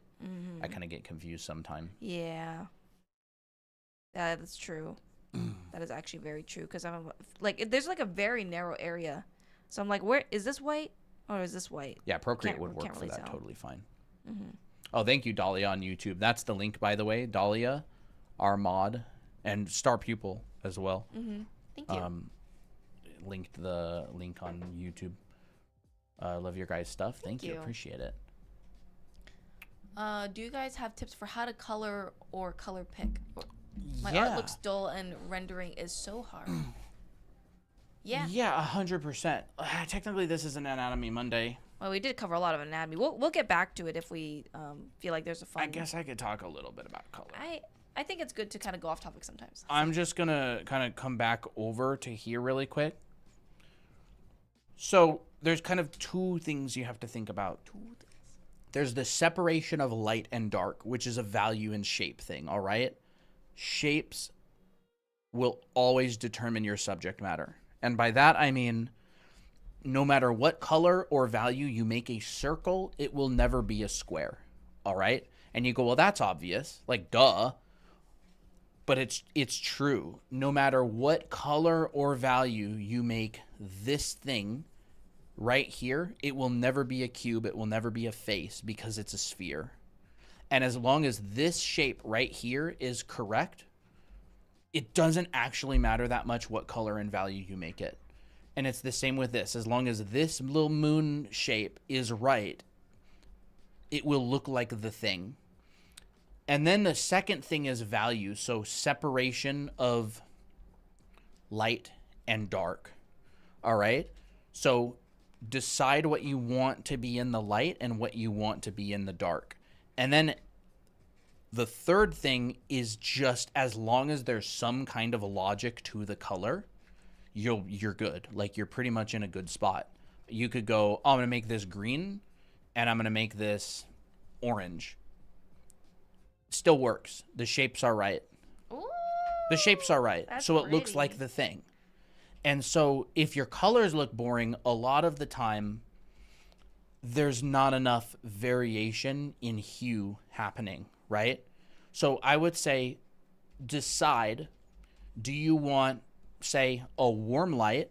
Like, this yellow is pretty warm, right? My shapes are right. Okay, got that. I've separated my light and dark sides. Okay, I got that. I decided that this is going to be in the light and this is going to be in the shadow. Okay, check that off. Now, do I want to use a warm light or do I want to use a cool light? And color is relative, all right? So this is a warm color, right? This is a warm color. It's a really warm yellow. If you look at this, it's very warm. Like more leaning towards orange. Except if I make this orange, It's even warmer. now it's the cool and the shadow is the warm. All right. It's still a warm color, but warm as opposed to what? Warm as opposed to what, right? It's relative. It's like, wow, you're really tall. Not if you're standing by a bunch of giants, you know what I mean, who are way taller. It's like tall is relative. Warm and cool are relative terms. So understanding the color wheel. So right here, I went, I'm going to have warm and I'm going to have cool. All right. So this is my warm. This is my cool. But I could also go, here's a cool. Here's the warm. So I've flip-flopped. I've gone light and dark are still separated. Check. Shapes are correct. Check. Cool. Warm. But then check this out. I took this, which is the cool, by the way, and I brought this color down here to here, and I've gone, actually, this is now the warm, and we're going to make the shadow cool. Even cooler. Even cooler, So cool and exactly. even cooler. So relatively speaking, now this is the warm and this is the cool. Yeah. Because again, it's relative. It's like, it's almost like the slider with the values. It's like warm and cool. Warm and cool, warm and cool. It's like it just keeps on getting like shifted. The relationship. Exactly. And then the funny thing is you go, well, certainly this is crazy cool, right? This is really cool. I mean, I've taken the cool side and I've made that the warm, and then I've taken the cool side and I've made that the warm. I'm going to take the cool side of this one and we're going to, bring it all the way down here. And guess what? I made it the warm again. And also, just letting you know, you could do that again. And you could go even cooler and darker. Towards blue. And now, guess what? It's the warm side again. So it's like, It's as so opposed to weird. what? Now, you can make the light side warm or cool, and you can make the shadowed side warm or cool. And so you go, well, warm light, cool shadows. Well, warm implies something else is cooler than it. Or else you would just say cool, right? You can have warm light, warmer shadows, but that would just make it so the warm light is the cool, right? Yeah. It's a cool and warm. Exactly. Just So, over and over again. and this is all contextual based on the environment. This is all contextual. Like, what color of light are you using? What are the environmental factors? Like, even if you change the background color, it'll feel different. Yeah. And so I believe very strongly that one of the best ways, probably the best way to learn color and value is by doing still life studies from direct observation with your eyeballs. You will learn more about the world, more about light and how light and color interacts with each other from doing still life studies from observation, not pictures, but direct observation, than any other thing, anything, because your eyes are phenomenal cameras. And so you can go in here and you can spend hours and hours. I think this one took like 45 minutes. And set up a lamp on your desk with a light bulb, light things, and just look at it and draw it and paint it and go, what color am I looking at? What shape am I looking at? Like, how do these interact? And so when you get one color, you can look at the color next to it and go, is it lighter or darker? Is it more or is it less saturated? Is it more or less gray? And is it warmer or cooler? And so if I had something that was more gray, right, and this is really important because gray is a neutral.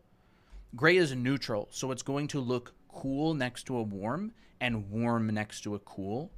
So if I've got this lemon here, and I have, let's just say, something behind it, right? Something like this behind it. And I ask myself the question, is this lemon more or less saturated than, let's just say, is A more or less saturated than B? And I say it's less saturated, well, that means it's probably going to be cooler because gray is cool next to a warm. So it's like, it like gives you the answer almost. Mm-hmm. Like, oh, the lemon is yellow. If I put gray next to yellow, the gray is cooler. Because remember, our color wheel is split, right? Cool side and warm side. I think there's actually a way here to like reduce the number of these steps, but I don't remember. I don't know. But anyways, right? There's a cool side and there's a warm side. What app is Right. that? Photoshop. This is Photoshop. And what he's showing here is Coolers. Yeah. Which is a plugin for Photoshop. And then make your first best guess. This is what our oil painting teacher always says. First best guess. First best guess. You look at the thing and you go, what color do I think that is? Let's just say, well, I think it's kind of like a warm gray. Okay, so, too dark, right? I'm going to try to find this color right here. Take a look and you go, right? You can even just squeeze it right up next to the original. Too dark. Boop. Too cool. Looks a little bit more yellow to me. Boop.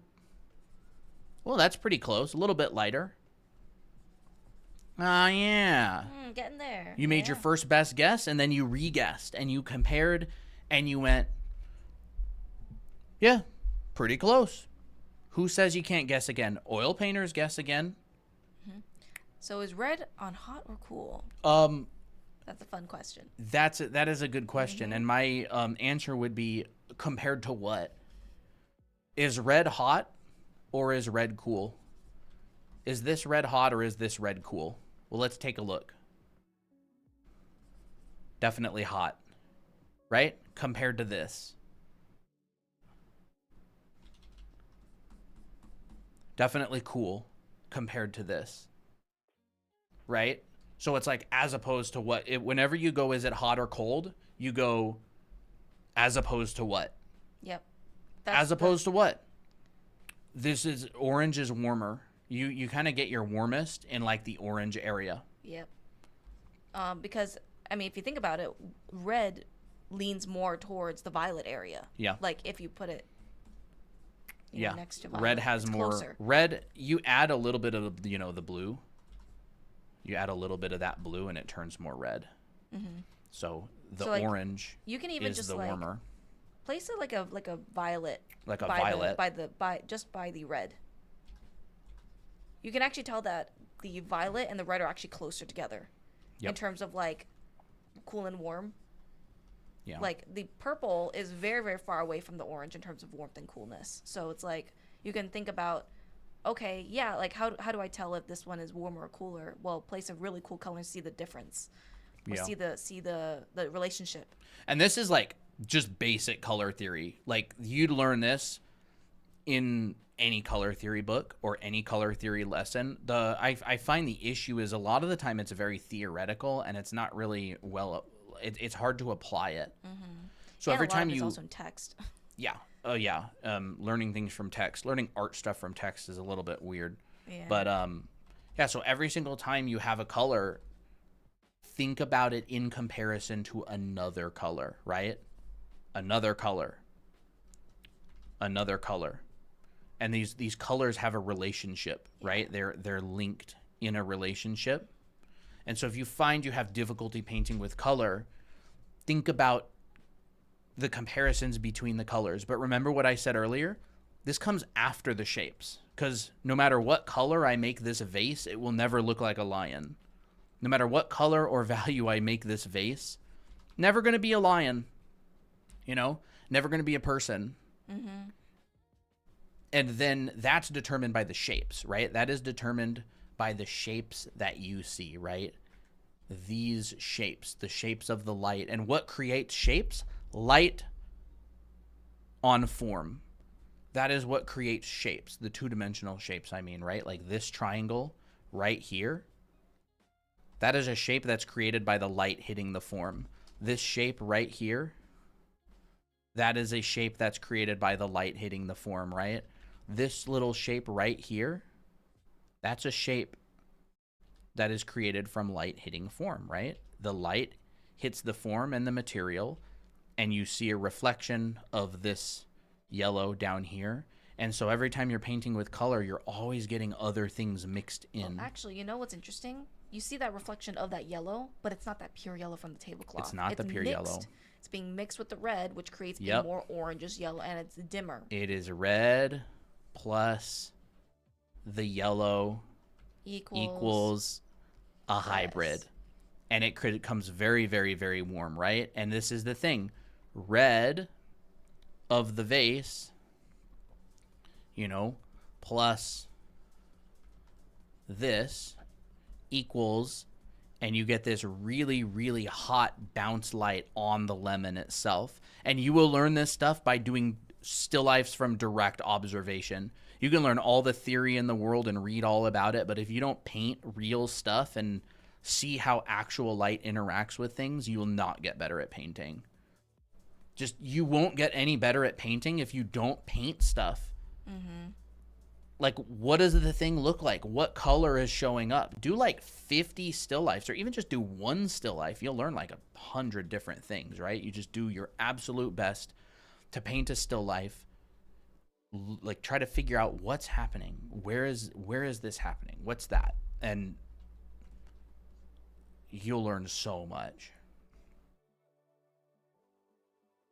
Yeah. Color theory is fun. Absolutely. Yeah, I think it's fun. I think it gets a lot of attention. A lot. It gets, I think, a bit too much attention sometimes, but that's fine. It's not nearly as important as people think it is. I Like think color, yeah. color is not how you see the world. Like Value shapes, is how you see in shapes and value. There's a pyramid. because there's light. Yeah, like you cannot, like, using color alone, you cannot create what looks like a person if you don't use shapes. Like, shape is how we see the world, so shape is on the bottom, right? Shape is the most important thing to getting a likeness or a representation of something that we recognize. That's the only thing we have to work with. And then on top of this, we have the value, which is the lightness and the darkness. And then on top of this, we have the color, which is not as important. It gets a lot of attention. Do you recommend painting first objects, then humans to understand lights? It depends on what you want to get better at. If you wanted to only paint humans, just paint humans, you know. Humans are hard, by the way. Yeah. Humans are hard to paint. They're like very organic objects. Without shape, you can't see anything. You know, people who don't have the ability to recognize shapes, like what is that condition that people can have? Like, oh, I thought like my wife was a hat or something, that kind of thing. Brain's ability to interpret visual information, difficulty with visual sequencing or spatial issues. You know, it's like the man who mistook his wife for a hat or something. It's like people who lose the ability to recognize shapes and like differentiate them. Not imagine shapes. I'm not talking about aphantasia. A lot of people have aphantasia, but like who can't differentiate shapes. Like if you showed them a square and a circle, like they wouldn't be able to tell you which one is which. Oh my. That must be like hard you to lose live. the ability to function because your entire visual, like you know, everything about it relies on recognizing shapes. That's kind of scary. Yeah, but shape is like you can't do anything without shapes. Shape is all 2D art and 3D art. I mean, your brain only sees shapes. It turns all the 3D world into 2D images, you know. It goes through your eyes and it gets turned into shapes. So like shapes is definitely the most important, or you have nothing. Value is the second, because you can't see things without, like you could have shapes. Like let's just say, you know, let's just say we got some shapes here, right? A shape, and we got this shape. Why is this like that? And we got this, and we got that, and we got that, and we got this, and then maybe we got a square in here. And if I change the value, or the color, but I don't change the value very much, it becomes really, really difficult. You have to turn this to like a white. That's even a little bit darker. It's really difficult to see things that don't have value change to them. Like the shape is important. Like you can see that there's a circle here, right? You ever played like one of those games where they're just like, do you have color blindness? But like you can still see the shapes. It's just kind of hard to see. So like the second thing is value, because as soon as you start changing the values of these things, right? Value, and we go like, I don't know, lighter or darker. Oh my gosh, I can see them. You can see the shapes. Oh. Wow. And then the third most important thing, you know, which is really important to your emotional state, you know, is the color itself. How do you get shapes? Unfortunately, it's not easy, because shapes are created by light interacting with form, and they're defined by physical objects. Dimensional drawing and lighting is a big one. Like if you want to light something from your imagination, you have to understand the form of the object. You know, the form of the object.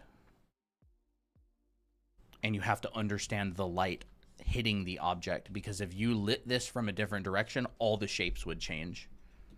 All of the shapes would change. And our brains are so good at doing this. Like our brains just do this instantaneously. Like they recognize things instantly without any effort.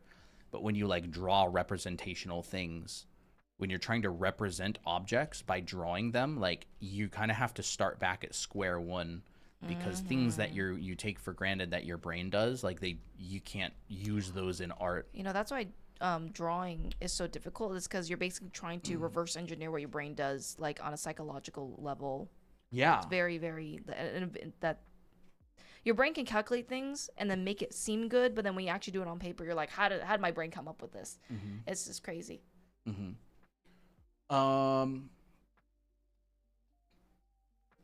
I like something it. about real things, how to make it look real. What shapes and how, like, to make it look real. Accurate shapes are going to make things look real.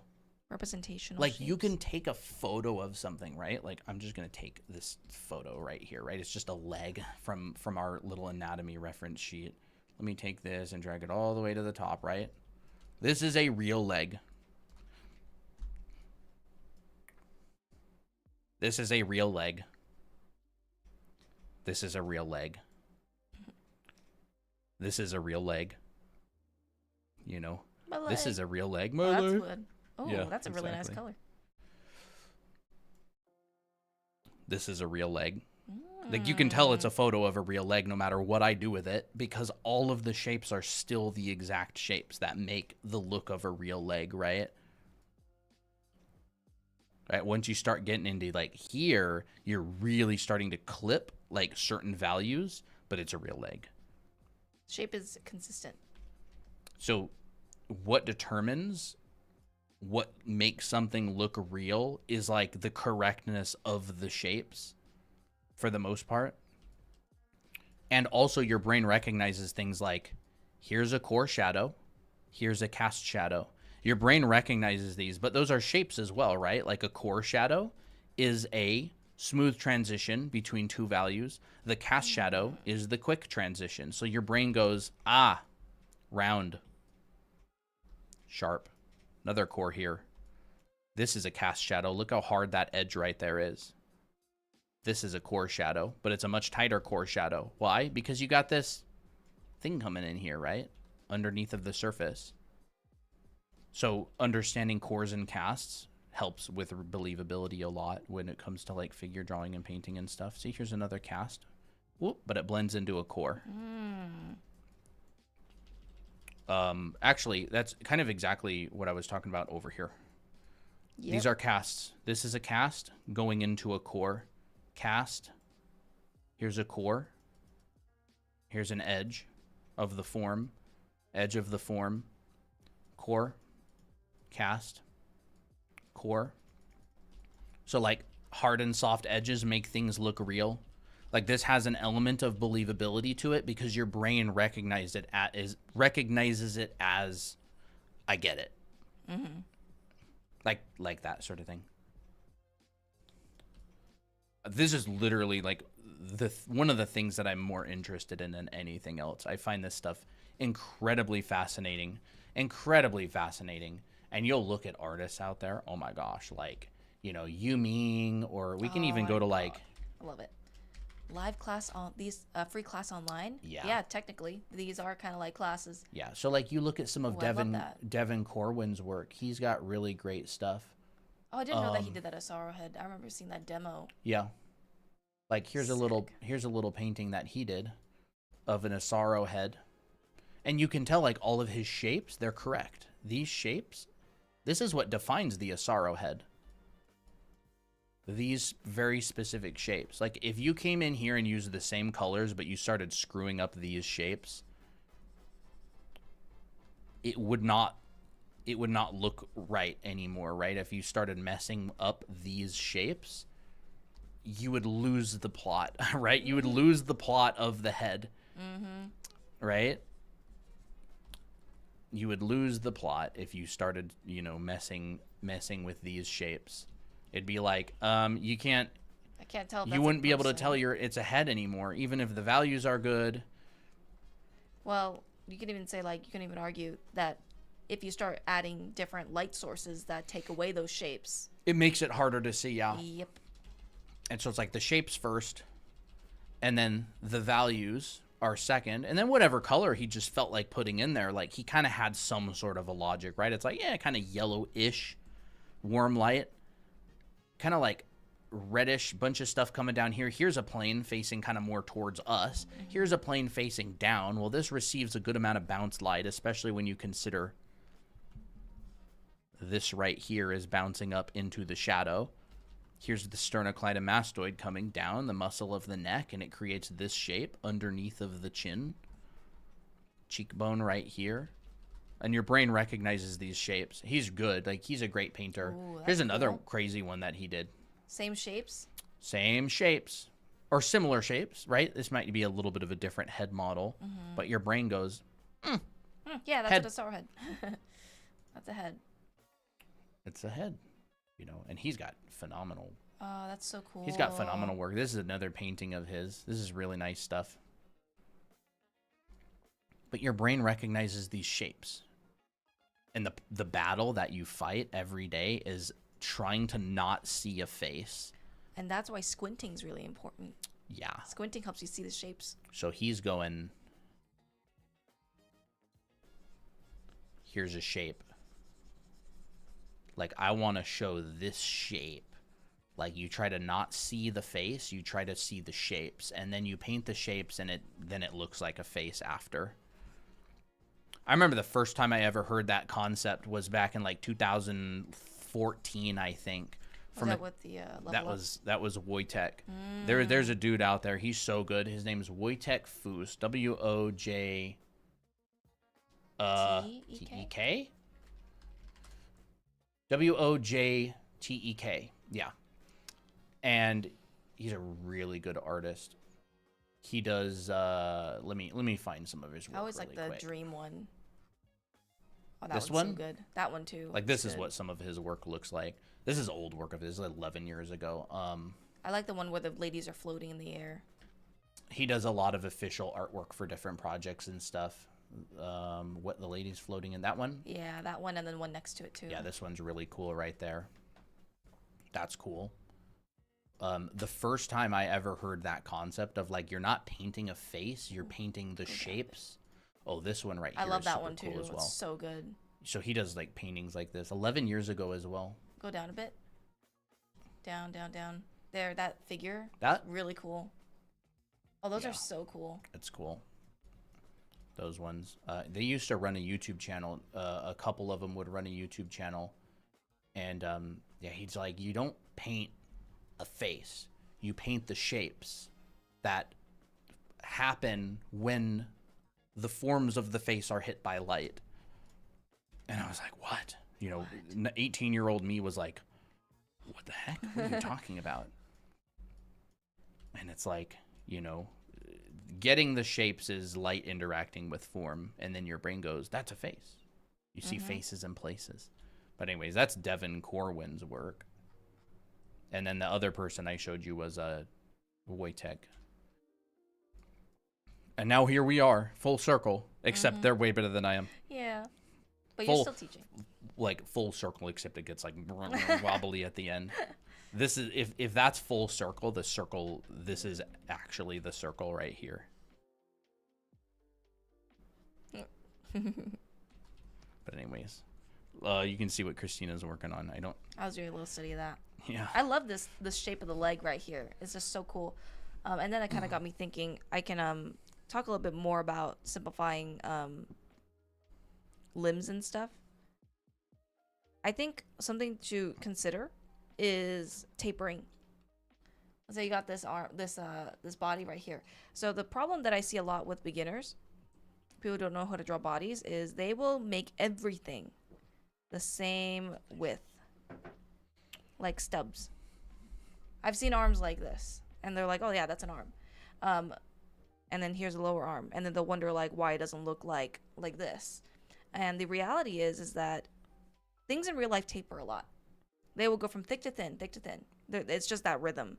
So like, for instance, if you want to draw an arm, keep in mind that as it starts out thick and then it gets thin again. This is like your deltoid area. This is like your bicep area. And then towards the elbow, it gets thick. So you can see this like actual transition, thick to thin, thick to thin. And so that rhythm, a lot of people kind of miss sometimes.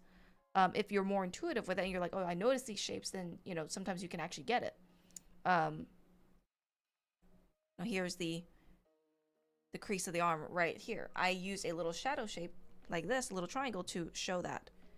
And then it gets thinner towards the wrist, and then towards the hand, it fans out. So that feels more like an arm. Same thing with legs. Sometimes people's legs look too chonky, like this. And they're like, why doesn't this look like a leg? I mean, this can definitely look like a very stylized leg for sure, but if you want to go more realistic, you got to understand that the thighs get really thick, and then towards the kneecap gets thinner, which kind of looks like a drumstick. like a chicken leg, meaty bit towards the bone is like thinner, because bones are thin, right? They don't expand. They stay the same. If you were to like look at the skeleton, this is where it would be. Everything else is just covering the bone, and that's why it gets thinner towards the kneecap, because it's we're showing the bone. And then same thing with the calf here, thicker, thinner towards the ankle. Now it looks like more like an accurate leg. Anyways, I just kind of wanted to show that, because I think this is just one of those details that people don't notice until they draw a lot of people. Someone asked for the Discord, and Colton just sent, or Dahlia sent it. Discord is on that page, by the way. And I made the leg a bit too long, as I usually do. Sometimes it's like, if you're gonna go too long or too short with legs, I'd rather you go too long. That you can argue that longer legs, it's just more attractive especially for women, because that's why they have high heels. It makes a silhouette look better. And if you have like too stubby legs, it can look more obvious that the proportions are like not very normal. But if you have like a dwarf character, totally fine if you want to make the legs really short. Just know that everything is kind of like relating to each other. So like, let's say everything is normal, like meaning normally proportioned. Like let's say you have a female character, and you're like, okay, everything from up to the upper body is normal, but I'm gonna put like really short legs. Kind of awkward looking. So in order to make this feel more natural, you can either just change the body type, or just make sure the legs feel appropriate length, right? Especially if this is your intention. If you want short legs, you can change it by, let's say, okay, I'm going to make the legs short, and in turn, maybe I'll make the torso short as well, so everything becomes squished like this. And now I can add my stubby legs, and this feels natural, because once again, I'm also making sure that my hands land at around the thigh area. This feels pretty good. If I want to draw a very lanky character, I can extend the torso really long, make the arms really long. But the hands still have to end at around the thighs. So that means if I make my legs too short like this, it'll look really creepy. Look like a Slender Man or something.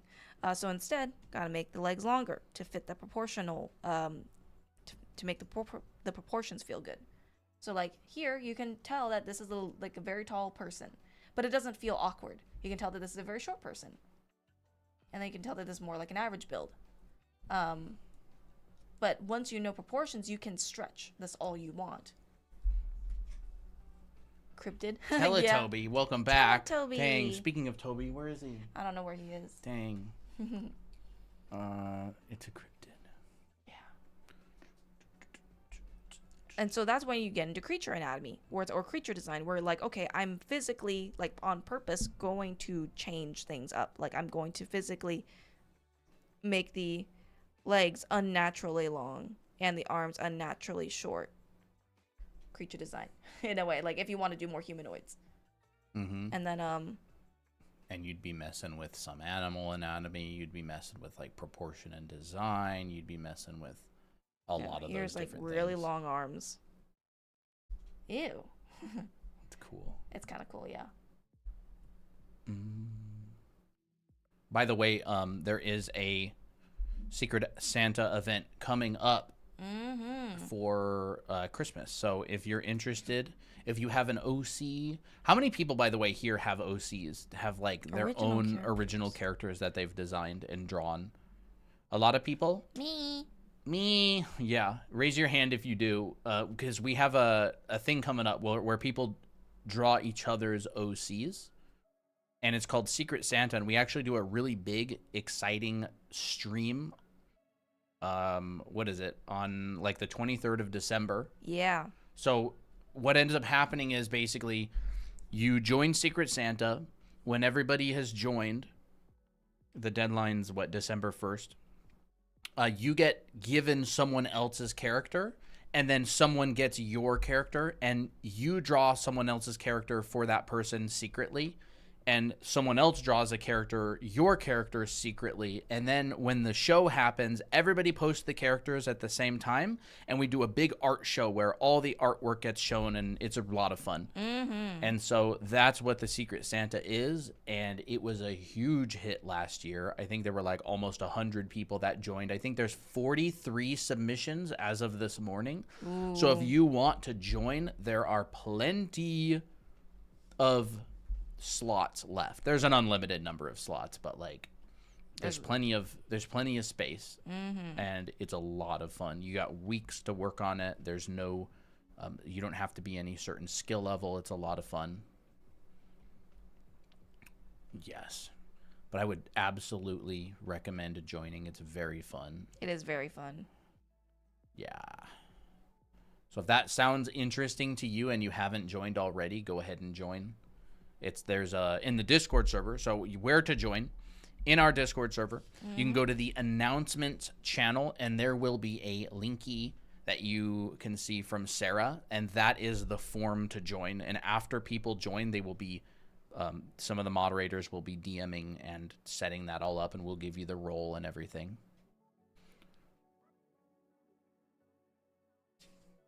What is this, bro? A centaur? Awesome. I don't know. I'm just kind of playing around like, oh, what if I turn this into a horse girl? Yeah. Because it kind of looks like a mane and a... I could just turn this into a horse. It's kind of interesting. Horse head with a human body. Ugh. Interesting. Okay. I mean, you always see like... You see like the centaurs where they're like the human part is up here and there's the horse.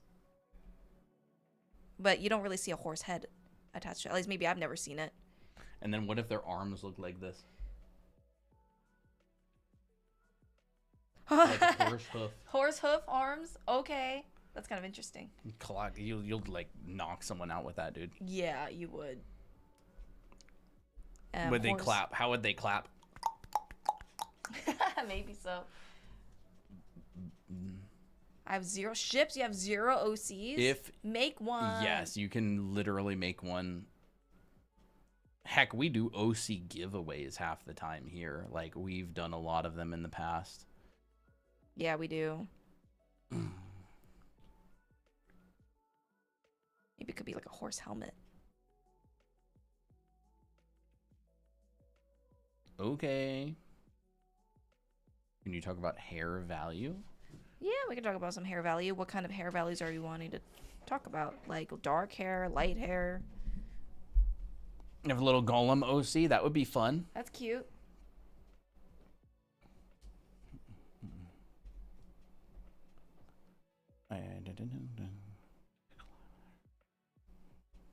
It's kind of cool. Horse helmet.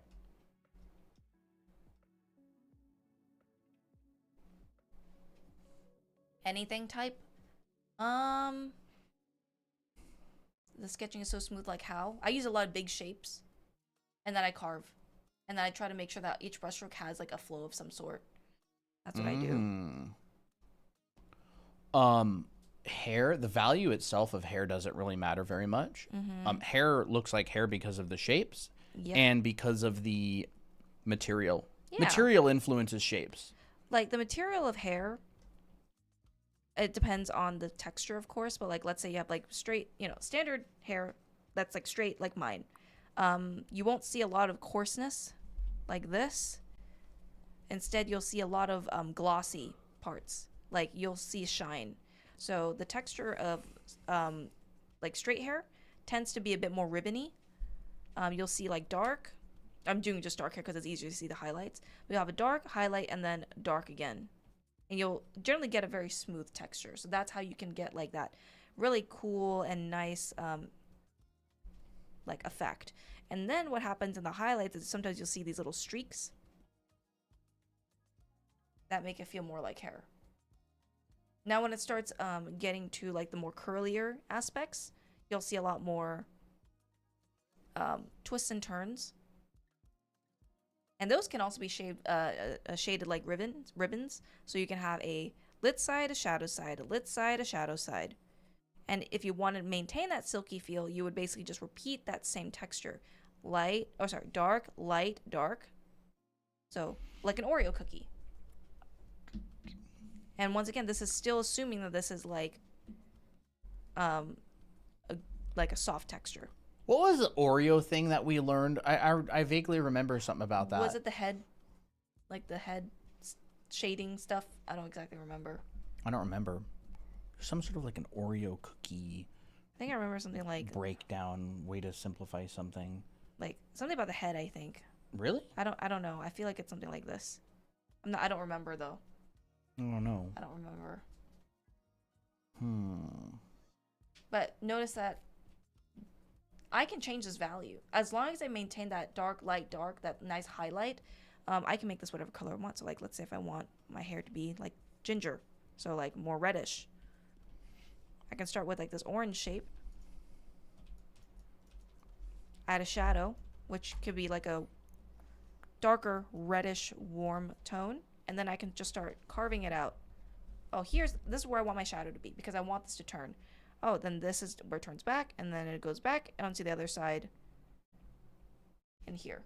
So there's like this active light to dark, just by changing the turn, the way how the hair turns, right? And then there's also going to be a highlight. It depends on where your light source is, but generally there's going to be highlight here, like where the curve starts coming towards the light, for example, and then leave it alone. And then, maybe there's could be a highlight here, leave it alone, highlight here. So keep in mind that don't try to start adding like all these crazy lines in here. You'll start breaking the texture and everything will start looking really streaky and muddy. That's why I like working simple first, and then if I want to add more texture, I can. So like I can add more texture by, let's say, like just putting a slightly darker value, just slightly, and then I add a little bit of that texture, but it doesn't break the value structure, but it shows enough form, and like, and that's what I'm happy with. What brush do you use? You can find this brush here. Take a screenshot. This is our website, drawanime.com. It is the green button in the website.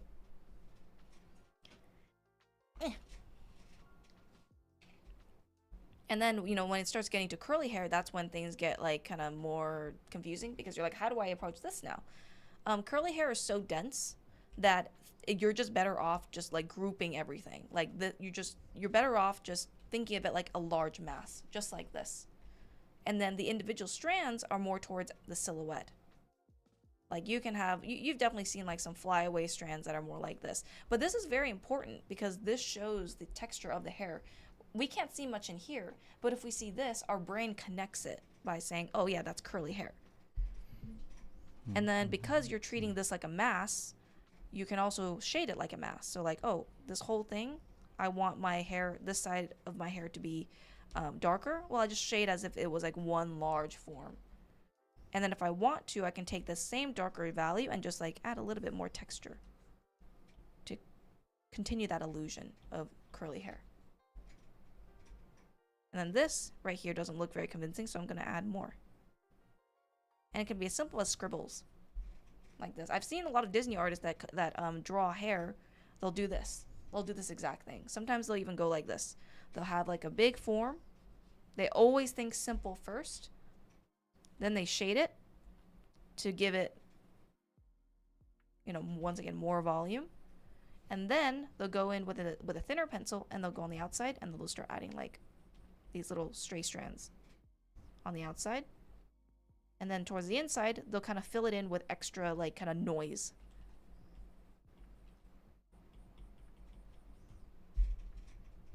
Looks like curly hair. Bye, Lau. Hey, Lindsay. Hope your 2-point perspective boxes are doing good. And like you can see, this is a very apparent in Moana's concept art, or like Mother Gothel from Tangled. They'll have this kind of vibe with their hair.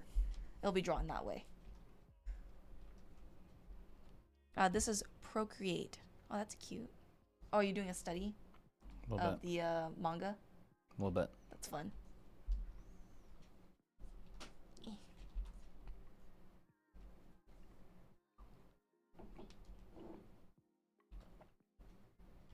It's kind of fun.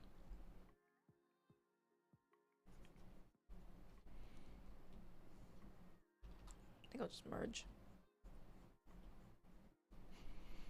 But yeah, hopefully that helps with me want anatomy. What kind of anatomy? Because it is Anatomy Monday after all. Dolly says, I want to see Colton study. No. Do you recommend a good app for Android? I don't use Android, so I don't really know. I know that Ibis Paint, I think, is on Android, and a lot of people in our community use that. How to use line art with various line thicknesses. Male anatomy. Do you mean male torso anatomy? I think line thickness comes from what do you want to show. And I can show that through by drawing a male torso. I'll kind of do two birds with one stone. Yeah, I think here's a handy dandy torso right here. I'm going to kind of use a more simplified version because I know that the anatomy part can scare some people off. So what I would do is, if I have a reference like this, I would keep in mind, okay, what are my proportions? Like, where's the torso and the crotch end for this upper body? And then what I also think is, what's the overall shape of the torso? It looks very it looks like kind of like a mix between a triangle and a rectangle, because towards the top, it's thicker and wider, and towards the bottom, it's lower. And it's not lower, it's thinner. So I'll keep that in mind. I'll like just kind of draw a shape that mimics that form. We have a video on how to draw a male and female body from start to finish with a specific process like understanding proportions. So you can check that out on our YouTube channel. Our YouTube is the same name, Draw Anime Academy. I think that video actually covers how to draw bodies pretty well. This one I'm kind of doing a shorthand version. So here we got our torso. We got a rib cage. So we know that with the torso, you can split this in half. Here's the bottom of your rib cage. Halfway from this box right here is your pelvis. If you don't have this, you're not going to have enough structure to put any anatomy on top. And a lot of people like to simplify this like, you know, a bean or whatever. Totally up to you, whichever you want to do. In this case, I feel like this is pretty good. And then what you do is you start kind of making like little tick marks for yourself. So I would, if you want to learn like the hardcore anatomy stuff, I would have an écorché model, or I would look at an anatomy book that covers like more in-depth muscles. But this is the kind of studies that you would do. This is stuff that we do in anime art school, where I have you go through how to draw torsos really simple, and then you add muscles on top. So like here's the process.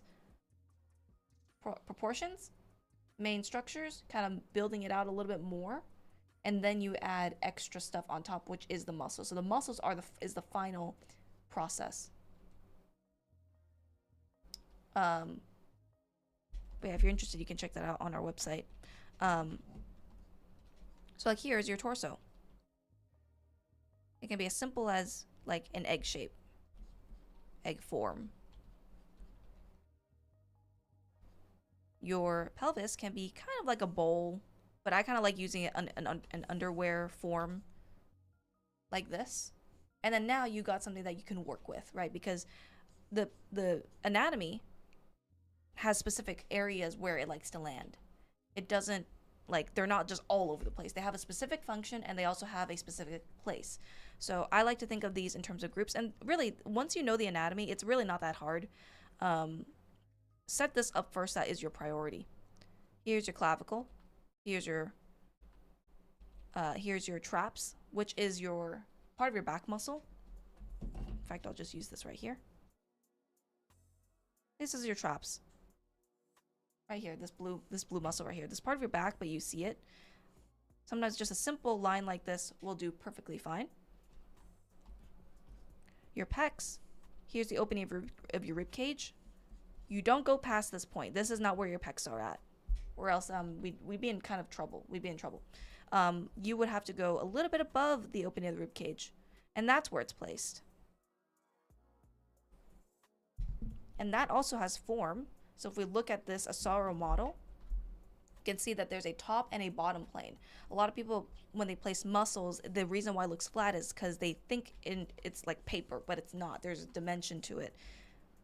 Right? That's why when people draw abs like this, it looks flat. When they draw a pec like this as just a shape without any form, it looks flat.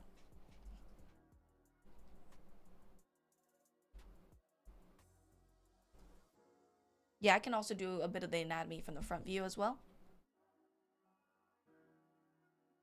So then you have a box. Like your pecs are kind of like a very long box. So you have a bottom side, a top side. And at this point, you can just add your abs and that's it. Right, you got your neck, you got your traps, you got your pecs, and some shoulder muscles. But once again, you have to know the form first before putting any muscle, because I mean, like, yes, you can definitely do both at once, but like these muscles are also forms. And if you don't know how to draw like a basic cylinder or a box, you don't know how to modify them, it's going to be very difficult. Here's your rib cage. You will have a muscle in the back that kind of adds a bit more girth, which is your lats, and you'll see that in here. And then you can just connect the torso just like this. Your abs come from the edge of the pecs and they flow down towards the crotch. There we go. We got a simplified male torso. This is the same male torso that I've drawn in quite a lot of demos ago. Where is it? Right in here. Same process. Right, with more definition of the abs. But like here, it's the same thing right here. You know, here's one from the front with the proportions. Here's more examples. So we do this a lot. We do this a lot. I'm comparing it to mine, but it looks slightly flat, but it's okay. Yeah, that's totally fine. It's like you're trying to get used to the motions of drawing, right? And form doesn't come by easily. So like, if I were you, I would try to focus on like what side do I see? I see a top and I see a bottom. Like you can even draw a wireframe over the pecs. Okay, here's my box. Be very clear. Like when you're studying, it's great to be very clear to yourself. Like try not to leave any gaps where there's confusion. Like even these breakdowns right here, very, very clear. Here's a very clear side of the box. Right in here.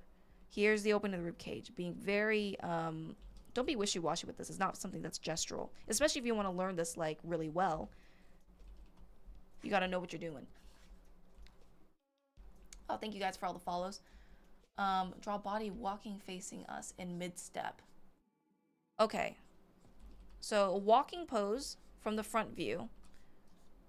You actually notice a lot of like interesting body shifts. When someone is walking, oop, I'm just using this little mannequin here. I'm trying to pose him in a good way. Ooh, okay, yeah, that's pretty good. So when you see someone walking like mid-step, there's a few things. Your body kind of twists and turns. So when you draw someone walking with, just flat like this with no change whatsoever, very stiff, and you can't really even tell what they're doing. So instead, you can just twist your torso a little bit, like, add a little bit of contrapposto, meaning the shoulders and the pelvis is like facing the opposite kind of direction. And you can add a little center line like this, where it's more twisted. Now, your rib cage is facing one way. Your pelvis is facing another. You'll have your arm. One arm is going to be facing towards you. One arm is going to be facing back. This one's going to be more visible. This one's going to be tucked behind, and you won't really see the full thing sometimes. Then you got one leg in front. So if this arm is in front, this leg will be in front because it's like opposites. So like if you have one arm in front, if this arm is in front and you have this arm towards the front, it looks unnatural because when we walk, it's like a pendulum, I guess. I don't know. Have you seen those videos where the people try to run and put the same arm as the side that the leg is forward? They're like, it's not natural. It looks wild. So like anytime one arm is up, the opposite leg is up, right? So that's the same thing with walking. If this arm is out, this leg comes out. This leg goes back. And that's what makes it feel good. Feel like it's in motion. Now this is like a catwalk girl. It's actually pretty cute. That's exaggerated. It's exaggerated for the demo. You can definitely achieve this. It's usually not so on the nose when people normally walk. Oh yeah, exactly. It's a good look though. It is a good look. Hey, it looks good. That's why they use it.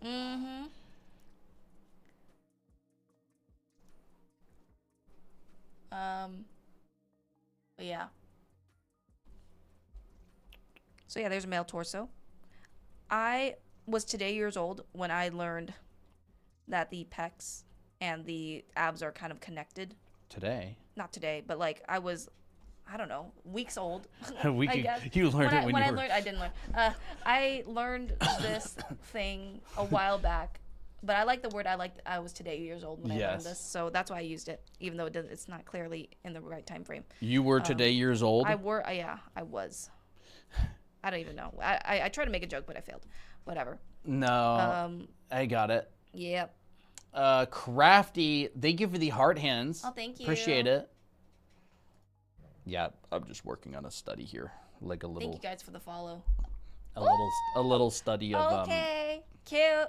this girl. I was a few weeks old when I learned that. Yeah, no, that's great, Gizmo. Thank you. How long have you been drawing? Since I was a couple weeks old, you know. But anyways. Yeah, we can do some male arms.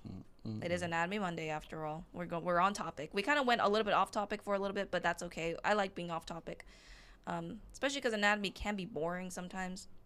So male arms, I'm assuming you mean buff arms, like muscular arms. So I will preach this at the rooftops. Your proportions is your main thing. If you don't have this, you can't draw a muscular male arm. Like I'm telling you, this is your starting point. Then second, volumes. Everything that you do will have a certain process. And then your third is anatomical. Because if I start teaching you like, oh, draw your deltoid. Oh, and draw your bicep and your tricep and your forearms. You can't follow me like this. Like you cannot see what I'm thinking about. So we have to go to the first step, which is proportion. Now your proportion will change depending on the person. And if we're just doing like a male arm just on its own, it's actually pretty simple to find out the proportion. So your upper arm and your lower arm up to the wrist is about the same size. So like if you take a look at this and take this measurement, move this down, it's about, your hand is extra. So take this line, divide it in half. Right, here is your upper arm, here's your lower arm. Your hand is extra. And just make sure that your hand isn't like this big or this tiny, right? We want it to feel like pretty good. So like kind of guesstimate, it doesn't have to be perfect, just say, okay, here's my hand. Next, you add in, just some simple shapes. Keep in mind that as you go towards the wrist, it will get narrower. So that's part of the gesture. Gunsmith cats? Yeah. It's so good. Bro, it's drawn so well. And I really like the dialogue. It's very American Pulp Fiction type dialogue. Very interesting. It seems like they did a lot of research, like studying that kind of style. Yeah, Gunsmith Cats is literally was built for Christina, what she wants in a comic. Yeah. Girls, literally. Chicago, police shootouts, car chases. Corruption. Now, I love my magical girl cutesy stuff too, but it's so cool. It's really cool. Now, I also like me some cool conspiracy stories as well, so that's just really cool. It doesn't matter if you use a box as a torso. Oh yeah, you can. There's multiple ways to break it down. Here's a breakdown with boxes. No, it doesn't matter. Doesn't matter. Here's one with more of a envelope. I did this one kind of like a bean. I kind of mixed the two a little bit. So yeah, here we have our proportion. That's number 1. Number 2 is volumes. Your arms are cylinders. So start by adding, like, what direction is your forearm facing versus your upper arm? Boom, boom. This is the foundation. Foundation of everything, which is proportion, shapes, and form. Your wrist is actually a box. So if you have this arm facing downward, you'll see a downward facing box. Once again, forms. This is the boring part that nobody wants to do because it's too boring. It's too hard. Like, what I mean by that is just, it's not fun. Like, oh, I want to draw the muscles. I don't want to draw this. But then if you can't draw this, you can't draw muscles. So yeah, there is the forms, which is actually a very simple step as long as you know where you're looking at. And then what you do is then you take this as your base and then you add muscles. Okay. You know what I realized about gunsmith cats, Christina? What? You're gonna like this. What? They use the instead of using hatching and just going like that, they go like this. Hold on, I'll just show it. Okay. They go like this.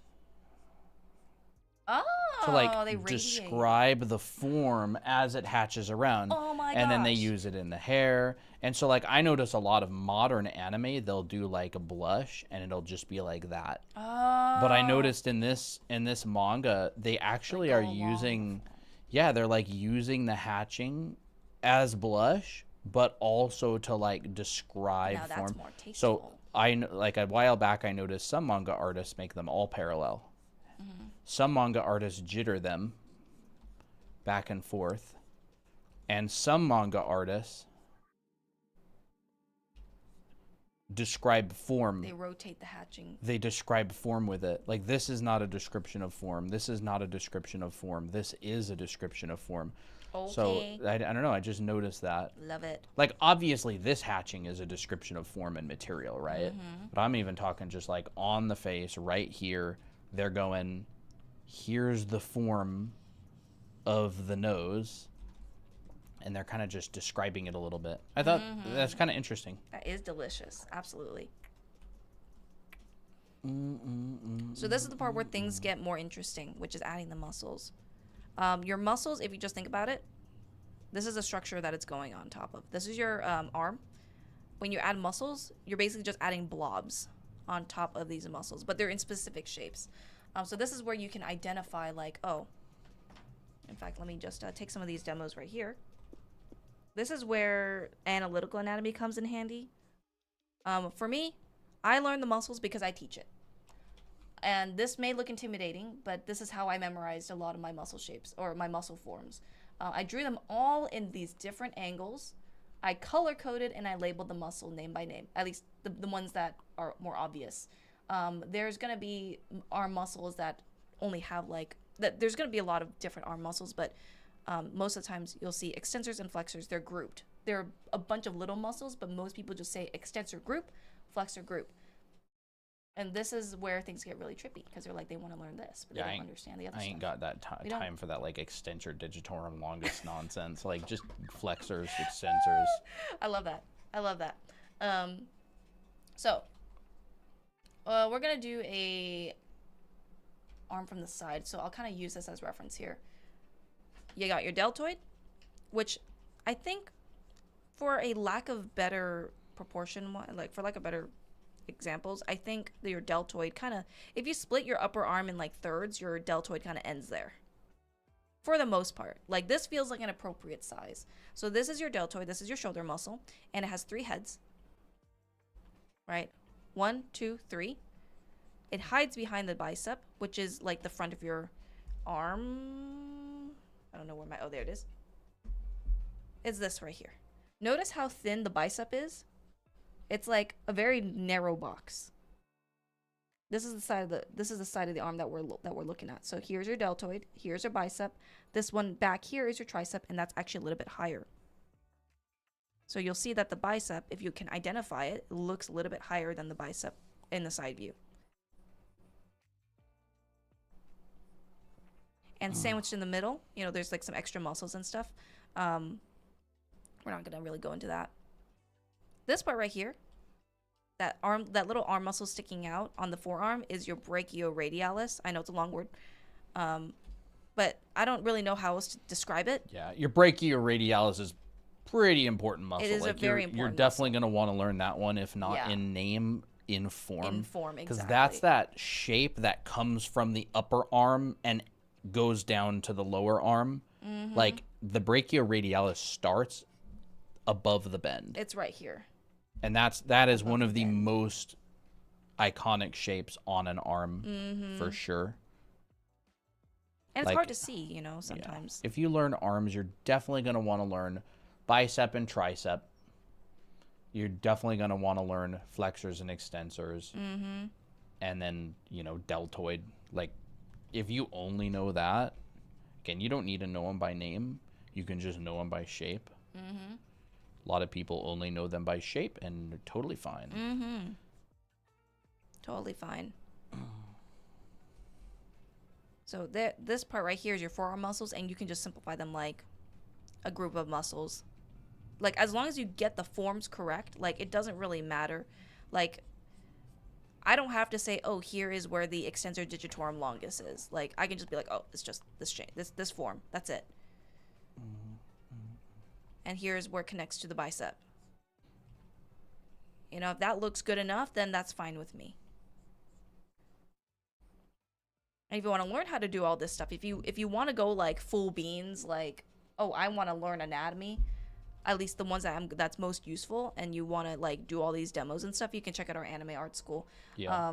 These are literally lessons from Christina's anatomy and figure drawing Yes. class. Like, all those pictures that she's been showing you is actually the demos that were done in the class that you get to watch. And it's currently 25% off right now for Black Friday. Mm-hmm. So don't miss it, because it's Even going to be better. ending next week. This 25% off sale. It's our actually biggest sale yet for Anime Art School. So yeah, you can check it out on our website, drawanime.com, and type in this code for the 25% off. Yes. But anyways, take a screenshot of this so you don't lose it. But yeah. Yeah, there's a male arm. And if you want to stylize it by making it larger, you can say, okay, I'm going to make this upper arm way like wider and this lower arm like way thinner towards the wrist. And then you can argue, oh, I want to draw this husky guy, this like really cool like buff guy that's kind of got a little bit of fat on him but still very muscular. You can just make his arms like way wider. And when you know the anatomy, you can start implying the anatomy in different ways, like hatching. Or you can go like Dragon Ball Z style, you know, totally up to you. You know, here's the brachioradialis. Here's the elbow, which kind of is like a little bump. And actually, what I noticed in forearms is they'll kind of look like a towel being wrung to one side. They kind of look like this. Mm-hmm. And that like mimics the bones too. It does mimic the bones. It's 'cause like it rotates. Your arm. that's like the rotates. radius. Have you ever gotten one of those like rug burns? You go like that and you go. Yeah, it's not that it didn't hurt or anything. How long should the forearm be in proportion to the other upper arm? I mentioned it earlier, but like basically your upper arm and your lower arm minus the wrist is about the same. It's about the same length. I would say start there first and then tweak if necessary. Mm-hmm. It's always better to like just start with the easiest thing and then be like, okay, if it's not correct, I can always change. Like maybe the forearm can be a little bit shorter because you got to include the deltoid and stuff, and that adds volume.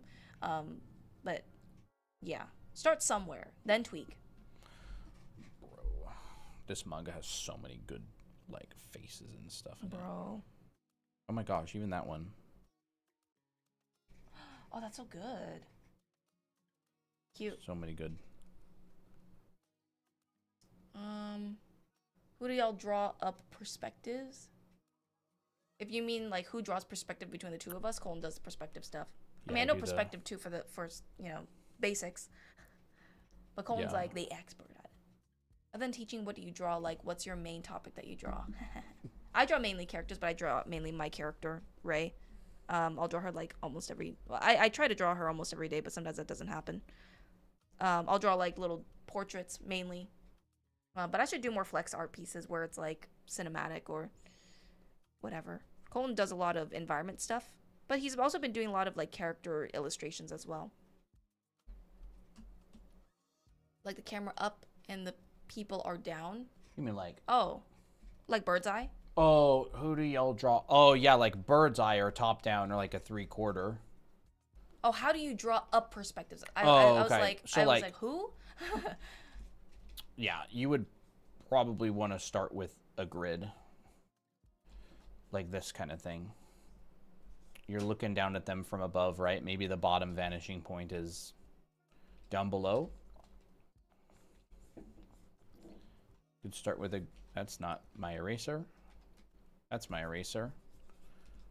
And you're essentially going to get a lot of overlapping forms, right? You're going to see the top. You're going to get people there. Like, you're going to get overlaps down here. You're going to see the top of the shoulders and stuff. The hands. You're going to see the tops of the feet. Like that. But I would just draw out a little grid. You know, understand that you're essentially drawing looking down like this sort of thing. So you're going to see the top and you're going to see the front and you're going to see the side. Whereas if you're just drawing normal straight on front perspective, a lot of the time it's going to look more like this, right? The top is up there, but you won't see it. So if you draw forms and you're looking down at the forms, you're going to get a lot of overlapping going on, right? This form will overlap this form, right? Will overlap whatever's below it, right? And you'll be seeing the top of everything. Top, right? The arm would even be overlapping the hand, and you can just start with that, right? This would be lower for sure. The legs would be like, you know, shorter down there. Just do that.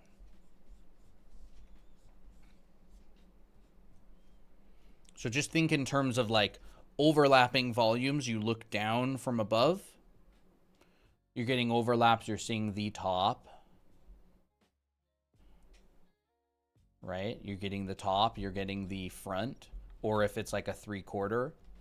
And I would even recommend just simply in the beginning, just drawing some simple volumes. If you want to draw multiple people, you could simplify it into, say, a ribbon, right? Zoop. Going back into space. And then all these people, you'd be looking down on them, right? You'd get, you know, people like this. You could get them overlapping back in space. Like that sort of thing. Yeah. Yeah, the camera is up. People are down. Your horizon line would be very high. Horizon line.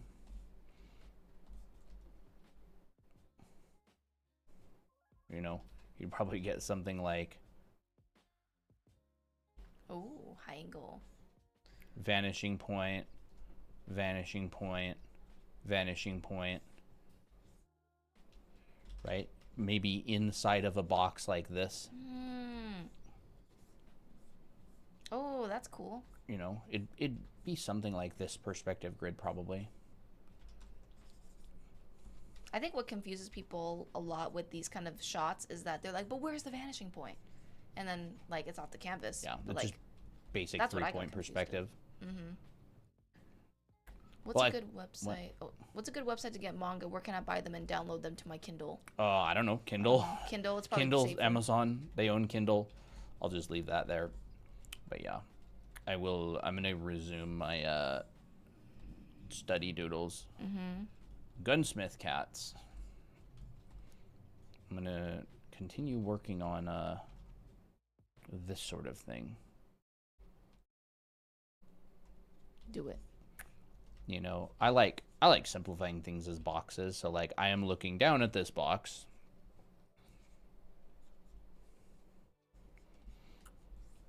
Looking down at this box.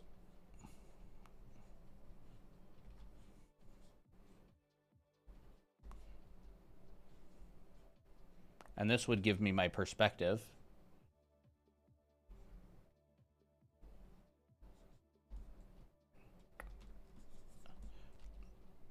You could have people in here.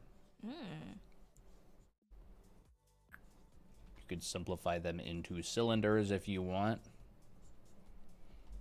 There's a person.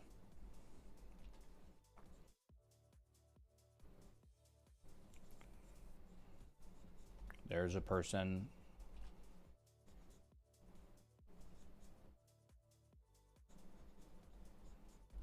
There's a person.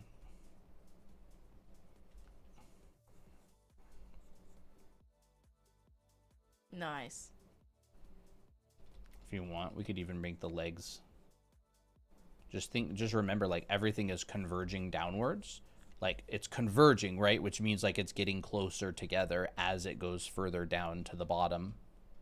So if you're drawing people from above, you're getting a lot of that going on.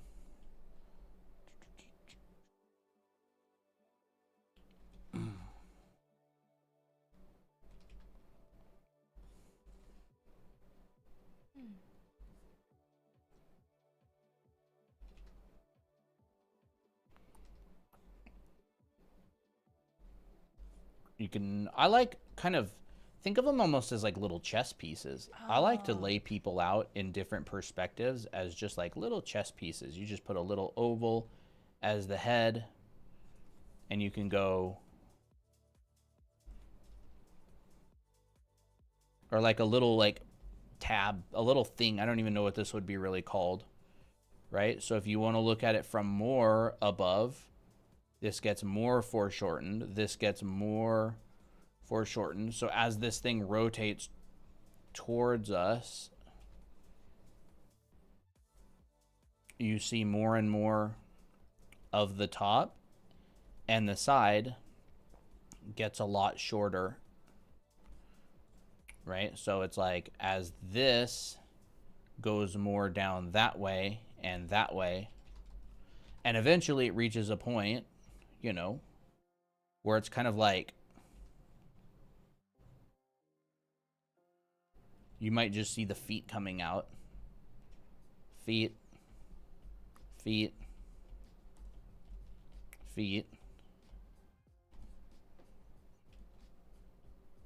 And then this is enough. Like, this perspective is plenty to have guidelines to start drawing in a body with proportion, right? You're just like, okay, I'll see the top of the shoulders.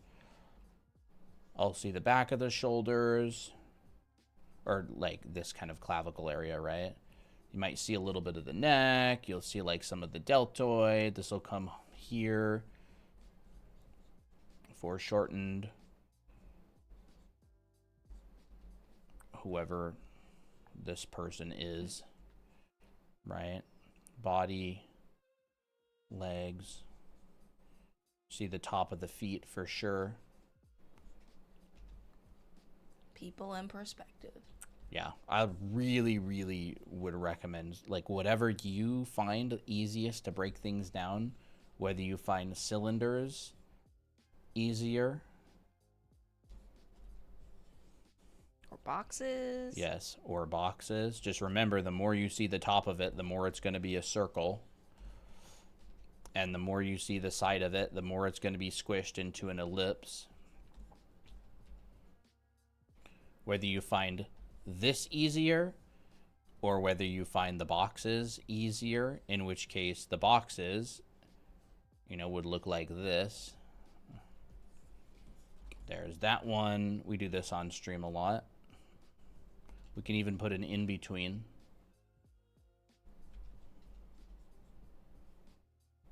There's that one.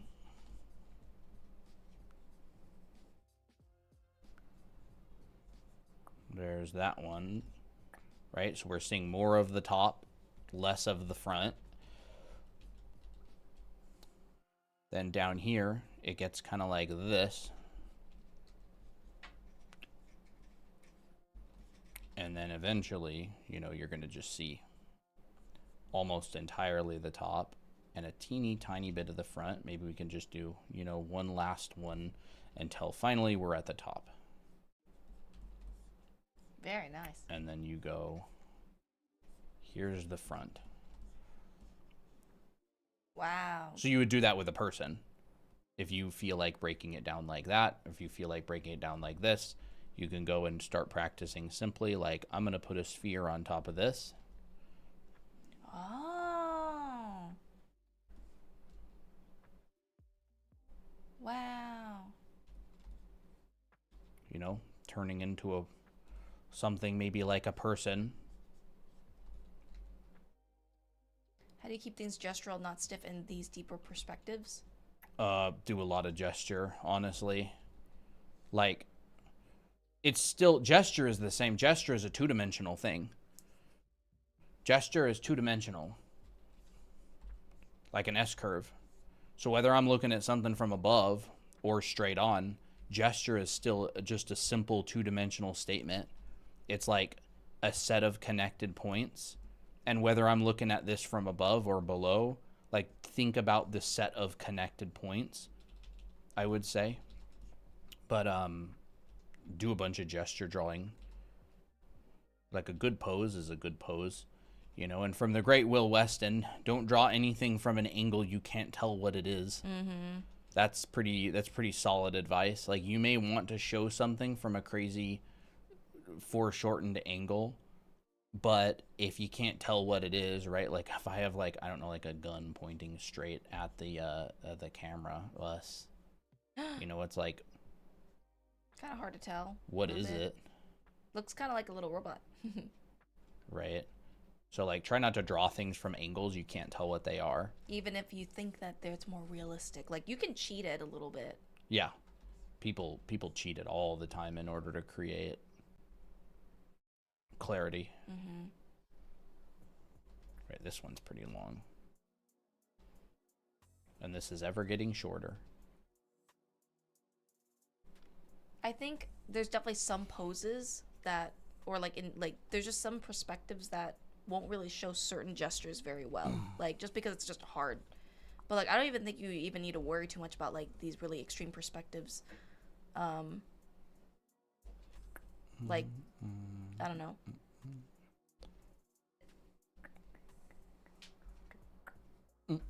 I think the foreshortening stuff is also kind of like a party trick in a way.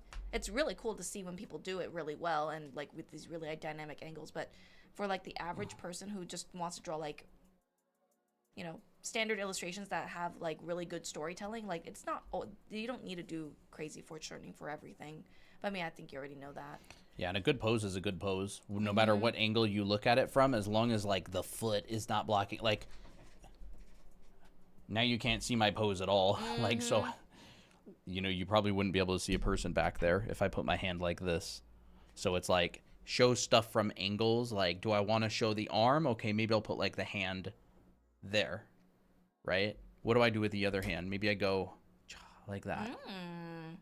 There's like a relationship between the hands, right? It's like, if I do that, like, I could have some sort of a relationship between the objects, right? Maybe I don't want to do the second hand like that. Maybe I want to put it up a little bit and I don't want to block the face. Okay, so maybe like, you know, whatever. In like extreme poses or foreshortened things, it's like, if something is blocking something else, if I have like a box, I don't know, some sort of an object, right? And I have another, I don't know, piece of the object coming forward like this. I can see that there's this object back here and this object in front. If this object in front completely blocked this object, I'm not going to get, and I'm not saying you can't do this, you can do it, but just understand that you're not seeing this object back here anymore, so you're not getting any context of it. And depth is generally created by, you know, overlaps. So we'll go maybe do something like this. We can get an overlap. We can get the context of the object behind. This one we can just draw flat if we want. I feel like I have to draw anything at any angle because I want to be a comic artist. Don't underestimate the power of references. like reference, like you definitely want a certain amount of fundamentals, but like you look at comics out there. If you can tell people a good story, like for real, like people don't really care that much about the quality of the art. Like obviously you want to make awesome quality art, but like a lot of the time, like look at the original One Punch Man. Like comics are stories. In the end, you want to show the angle that fits your story, and sometimes that doesn't have to be anything like crazy. Yeah. Sometimes it can just be as simple as like, oh, a head without even a background. Like that's kind of part of the story. Yeah. I think like what we're trying to say is like, it's not that complicated, I guess, in a way. Like I've seen like so many comic pages that it's just a bunch of like character driven like panels where it's character focused, so there's not as much of a background. But then they'll show a scene where there is a, you know, when there's like a group of people in a certain like perspective, but it's not like an extreme perspective. It's like a simple perspective. Mm-hmm. It's like, do the angle that's what's necessary for your scene. Like you don't need to be controlled by like this idea that you have to draw everything at these crazy things or these crazy angles. I don't know. I mean, I think it's good to want to strive for that, and I think that's okay. But when it starts like blocking your energy in terms of like your creative energy, then that's when it's like you're working too hard. You're thinking too hard, you know. Is it helping you or harming you? Exactly. You know, be really honest with yourself. It's like, is it better to be able to draw anything from any angle, or is it better to kind of just learn the fundamentals, get a good grasp of them, and then use reference for the rest and actually start your comic? Mm-hmm. And who's to say you can't literally just start your comic today? Like, why not? I need to If do that's that. what you want to do, it's like, my dream is to do this. Oh, sick. Then do it. Well, I got to do all these things I don't like first. Yeah. It's like, well, I mean, why? It's like a self-imposed rule set. It's just like, oh my gosh, can't do it. Yeah. You know, and I'm not saying start it today or don't start it today. It's just like, be really honest with yourself about whether you are making a self-imposed rule set in order to procrastinate, because it's scary. Mm-hmm. Oh, Jean's here. Jean, hello. Mm-hmm. How you doing? Yeah, how you doing? You know, we should stream again sometime I and know. do something. Have you do a demo again? Yeah, we're gonna be ramping up the number of people that we stream with and hang out with and everything. Yeah, you know, Gene, we found a manga pretty recently called Gunsmith Cats, and it's got some really cool vehicle stuff. I feel like you'd like it. Yeah, you'd probably like it quite a lot. I don't know if you probably know it, right? Gunsmith Cats. It's kind of like that old vibe. Yeah, old school. Really nice.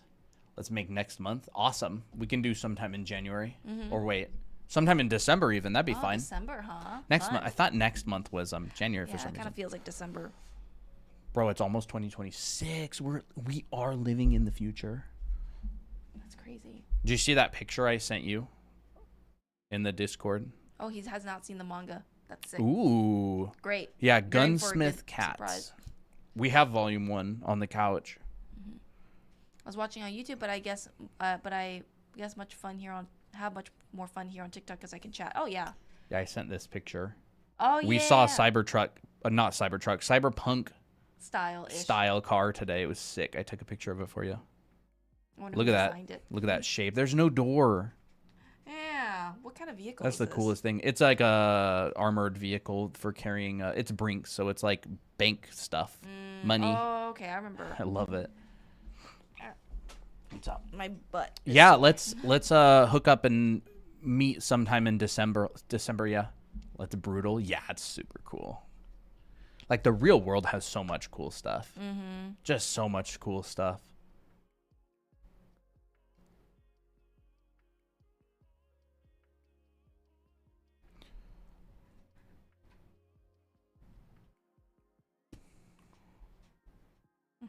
Not bad. One punch.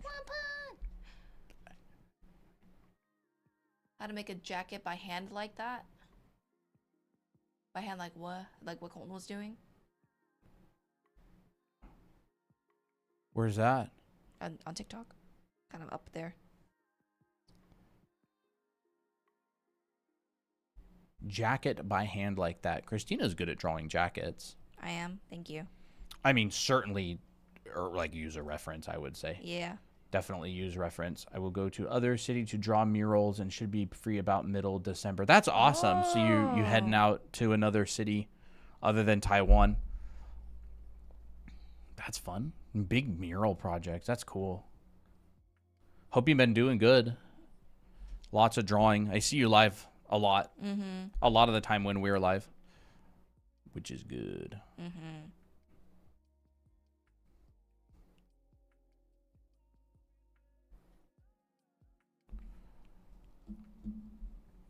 I think jackets can be difficult because they're kind of frumpy. They can look kind of frumpy, and when you're drawing it in a pose, it's like, and especially from like a downward angle like this, you know, they're like, well, how do I draw a jacket like this with this pose? First of all, like with jackets, it depends on what jacket it is. Is it like a thin jacket? Is it a thick jacket? What's the pose doing? Always understand what this is doing first, because that will determine your jacket, like what the jacket's gonna look like. So I have a person right here, looks like this. Good enough. Jackets add a lot of volume, so sometimes you'll see. You know what? Let's save this just in case if I mess up. Duplicate. Oh, Gina, I wanted to tell you. Christina and I got microphones. Yes. And boom arms. And the difference in retention, like the number of people who come and watch the stream and stay, is massive. We like tripled the amount of views we were getting on TikTok. Yeah, we did. Like, it was crazy. We're at like double on YouTube right now than what we usually were. Apparently audio quality is really important. Mm-hmm. Our chat, are we podcasters now? Are we podcasters? Be honest. Let's try to look at it. But yeah, didn't realize how important audio quality was. So that was a thing, I guess. Yes. Incoming transmission from the Draw Anime Academy podcast. Well, people have got to listen to it, right? I've heard over and over and over again, audio is so important. Audio is so important. We had like our microphone sitting way off to the side. Yeah, and nobody could hear us. Yeah. And people, and like literally we got our new microphones and boom arms, and like our regular, like Fox, our regular was like, did you guys get mics finally? We're just like, we've always had them. Yeah, we've always had them. Didn't realize it was such a big deal. So let's say I want to draw this kind of jacket. Super cool. Love these kind of jackets. I think if you want to draw in perspective, then draw, like, kind of analyze the components of this jacket. It's too dark to see. So there's a collar. There's a general, like, zipper. And as it rolls over the pose, it's kind of like cushions everything to the point where it kind of looks like a square. So that's really key for men's fashion, is it makes the body look boxy and more sturdy. With women, you would want the jacket to be more form-fitting and also comfortable. And so sometimes with women aviation jackets, you'll see like a little bit of a taper towards the waist. That's sick. Yeah, it's sick. So like just kind of draw it like, okay, I have one component, which is the collar, and it looks like this. And that's basically going to be a cylinder. Right? This is a cylinder. This right here is kind of like a rounded box. We'll go to local audio store. They have streamers equipment. Ooh. The boom arm is so much nicer. Like, I've got all this space in front of me now. I mean, obviously I got an arm, but like, oh. Yeah, and your sleeves. Yeah, for sure.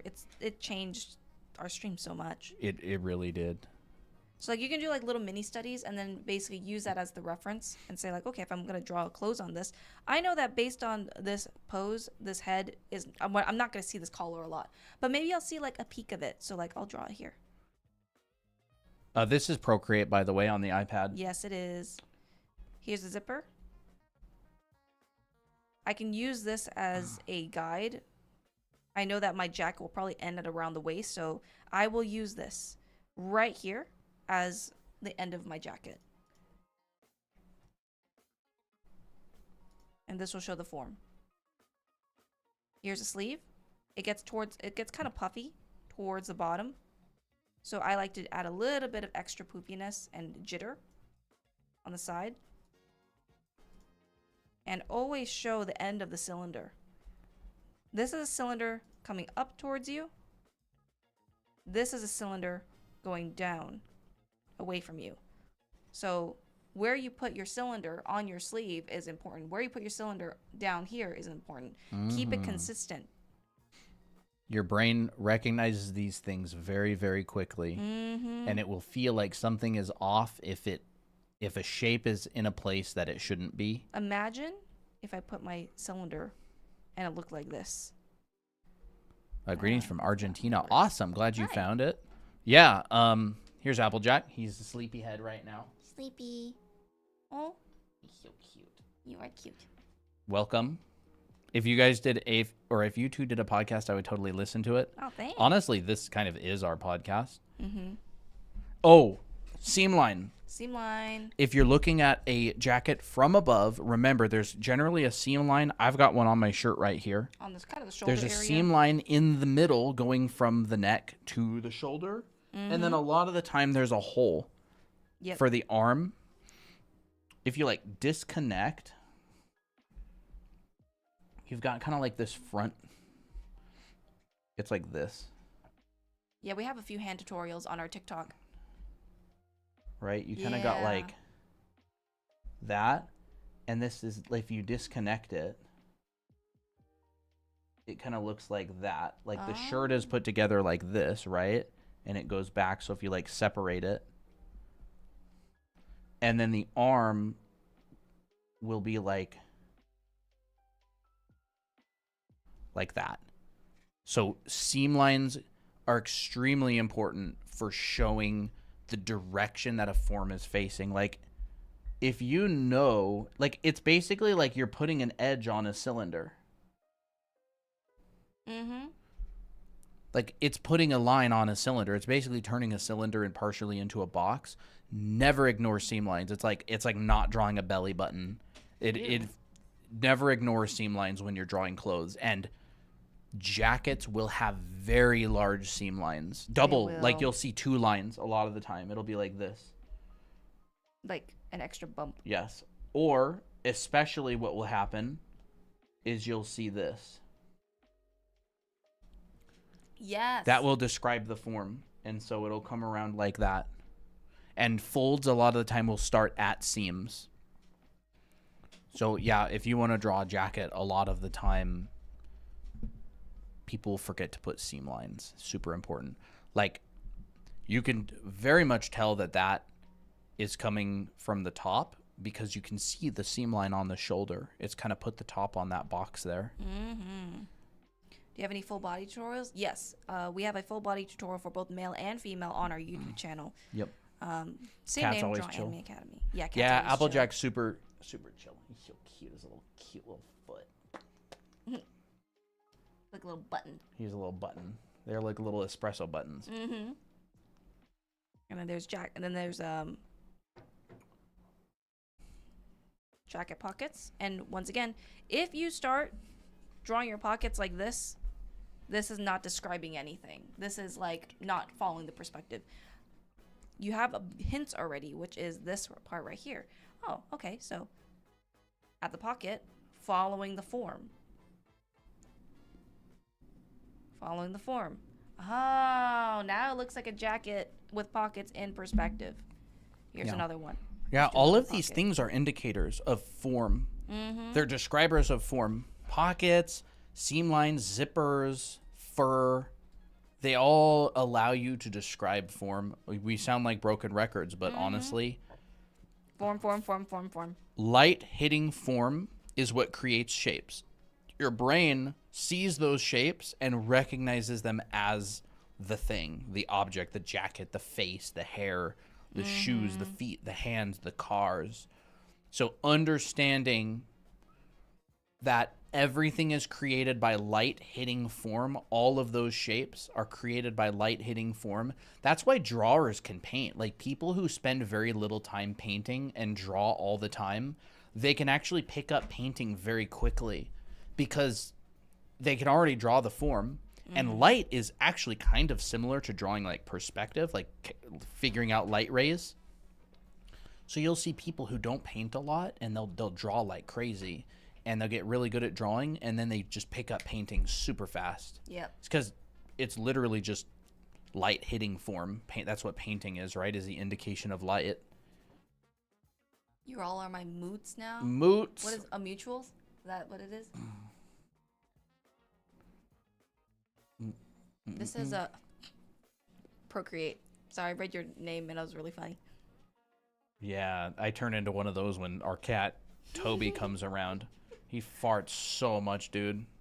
Yep.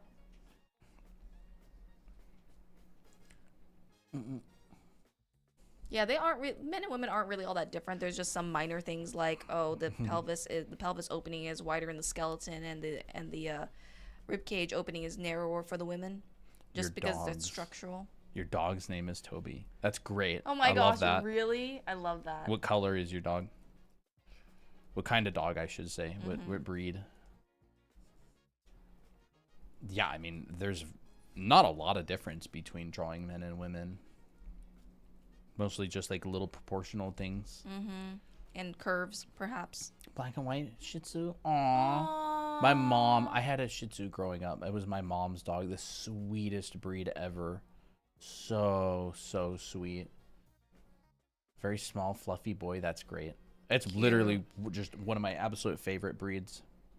There was also a Shih Tzu in the neighborhood where Christina and I used to live named Maisie. And every time the dog's just like, oh my gosh, I love you so much. Oh, you're the meaning of my life. Oh, And love like, me.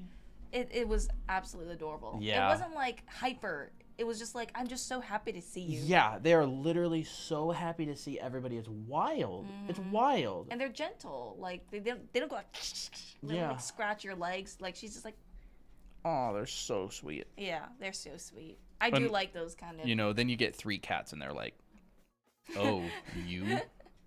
Until at night they're like, I want to snuggle. Please snuggle. Yeah, like, you? I didn't realize you moved in. That's what cats are like. And then, yeah, later on they're like, oh, love me. Speaking of kitties, I want to. You want Applejack time? Yeah. Dog already big. He is 1.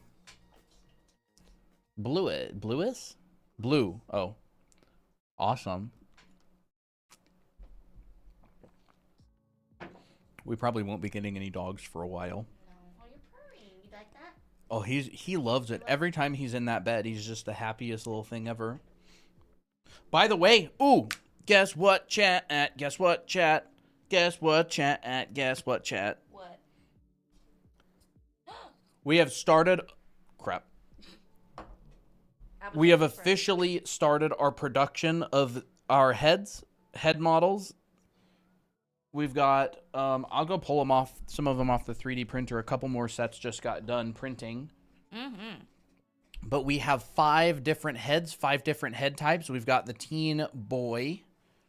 We've got the teen Girl. We've got an We've adult got female. Adult female. An adult male. And a chibi. So we have 5 heads total. Yes, we've got the chibi here. And we've got adult male right here.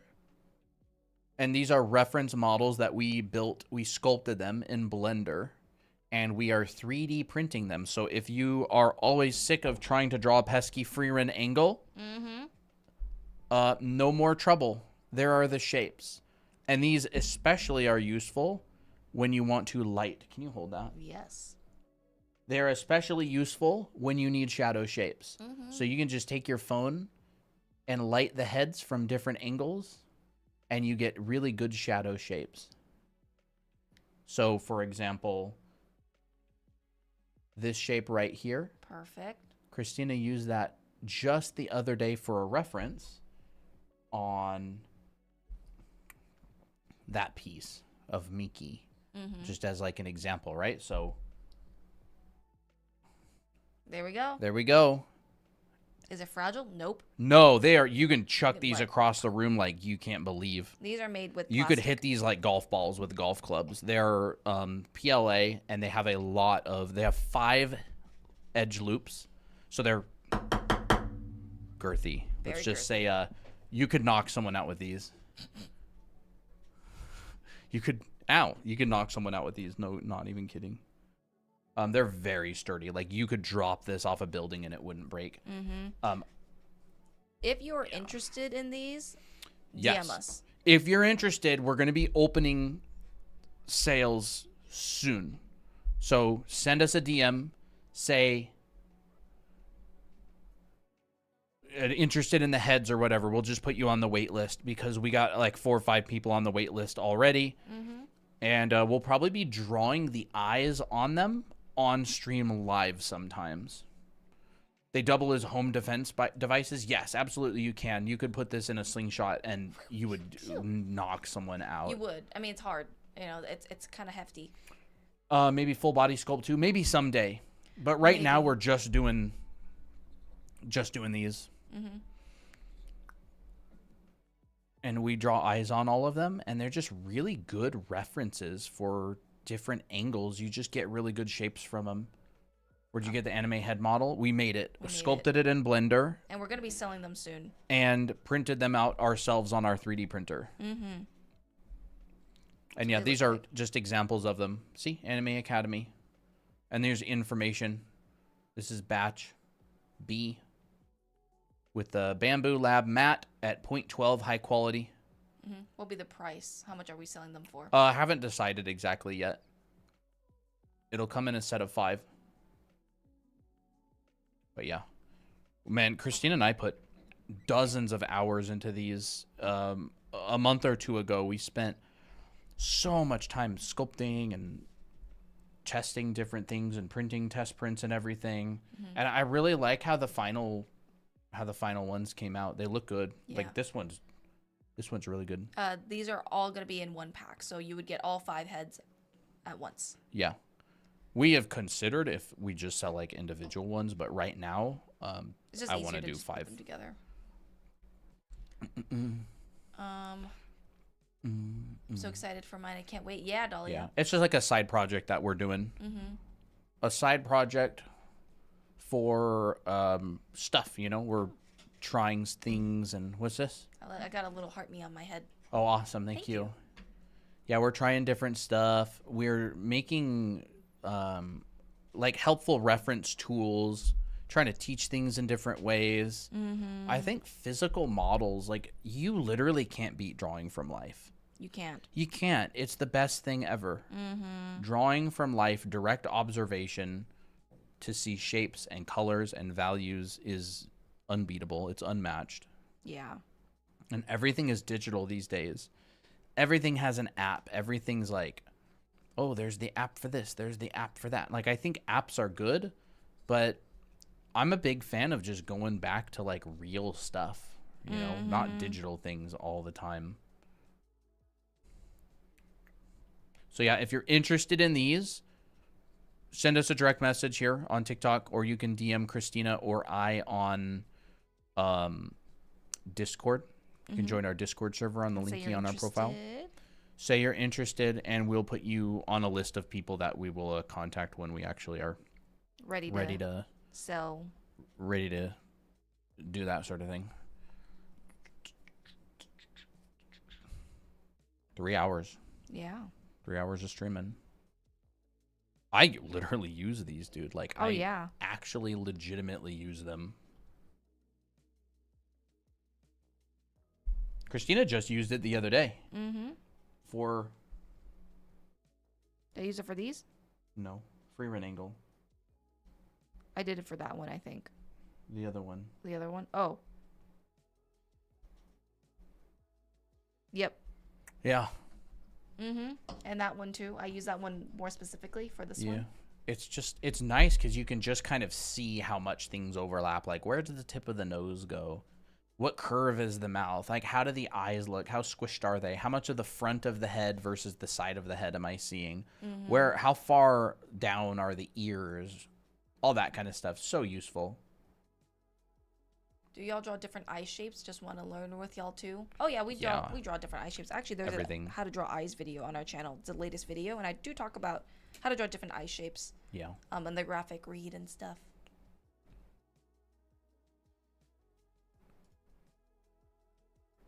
Oh yeah, this is also from Anatomy Mondays.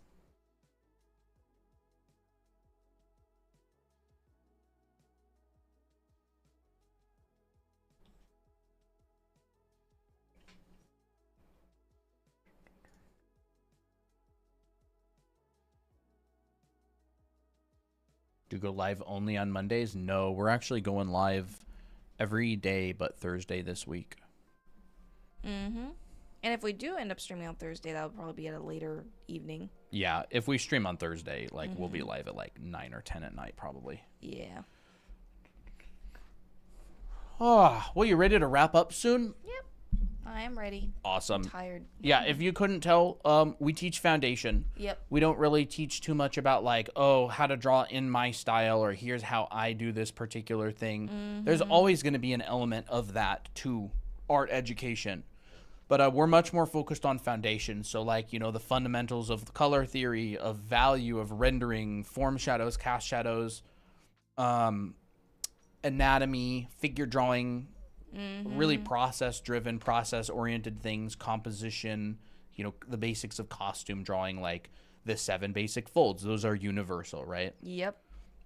So we teach foundation. We're very passionate about, you know, the fundamentals. Because that's what actually helps you improve. Yeah. And so that's why we actually built our school as well. We have an online school. Yes, That's we a do. 1-year-long program. And so if you're interested in learning those fundamentals in like a more structured way, very focused in 7 different classes, you can check out Anime Art School. It's actually 25% off right now. So yeah, if you want to make your own webcomic, manga, whatever, you got to learn those fundamentals, at least the basics. And so this program we built specifically for people who want to learn those fundamentals. And yeah, you can check it out here, drawanime.com. And use the code Friday25 to get 25% off. Yep. And it would be awesome. You know, learn those fundamentals. Make your comic. Yeah. Make your comic. Wow. This would be great for even comic scenes. Thank you, Dahlia.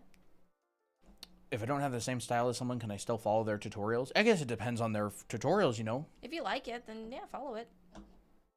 I think there's always going to be like some kind of, you know, interesting breakdown that they'll have based on their style, you know. It depends on what kind of tutorial it is. Like if they're going, this is how I draw a particular thing in my style, it may not be as useful as if they were to go, here's like a universal principle of figure drawing that applies to anything regardless of style. They may not be that direct about it, but like a lot of art overlaps. Everybody's using shape. Everybody's using color. Everybody's using value. They're just using it in different ways, but they're using those same principles of design and shape and contrast and repetition. All right. Well, I think we're going to head off. Thank you, everybody, for hanging out and showing up. Thank you. I want to do some drawing tonight. Heck yeah, let's do it. It's already 8:44. Oh, my goodness. Have a good night, everybody. Thanks for showing up. Thanks for hanging out. You should draw a full draw book for bodies. We do have 2 books. Yes, actually, we do. We have 2 books. These are our books. Bunch of cat hair. Anime Academy, How to Draw Manga, and Anime Academy, How to Draw Characters. So, yeah, we have 2 books. You can find them on the linky on our profile. 2 full How to Draw books. So, if you're interested in that, you can check it out. Thanks, Bloon. Awesome, Bloon. Glad. Thanks for letting us know. For bodies, for bodies. Oh, yeah. There's like... this is like all character and costume drawing. Oh, look, sitting poses. Here's how to draw a body from start to finish. Look at... Even covers the anatomy and stuff. Hands, structure of hands, drawing multiple kinds of hands, starting with basic forms and stuff. Oh yeah, this covers like a lot of stuff. I literally folded bro up. Bro, he's very flexible. This is our book, Anime Academy Yep. How to Draw Manga. You can get both of these on Amazon. Yeah, so I can zoom out for you.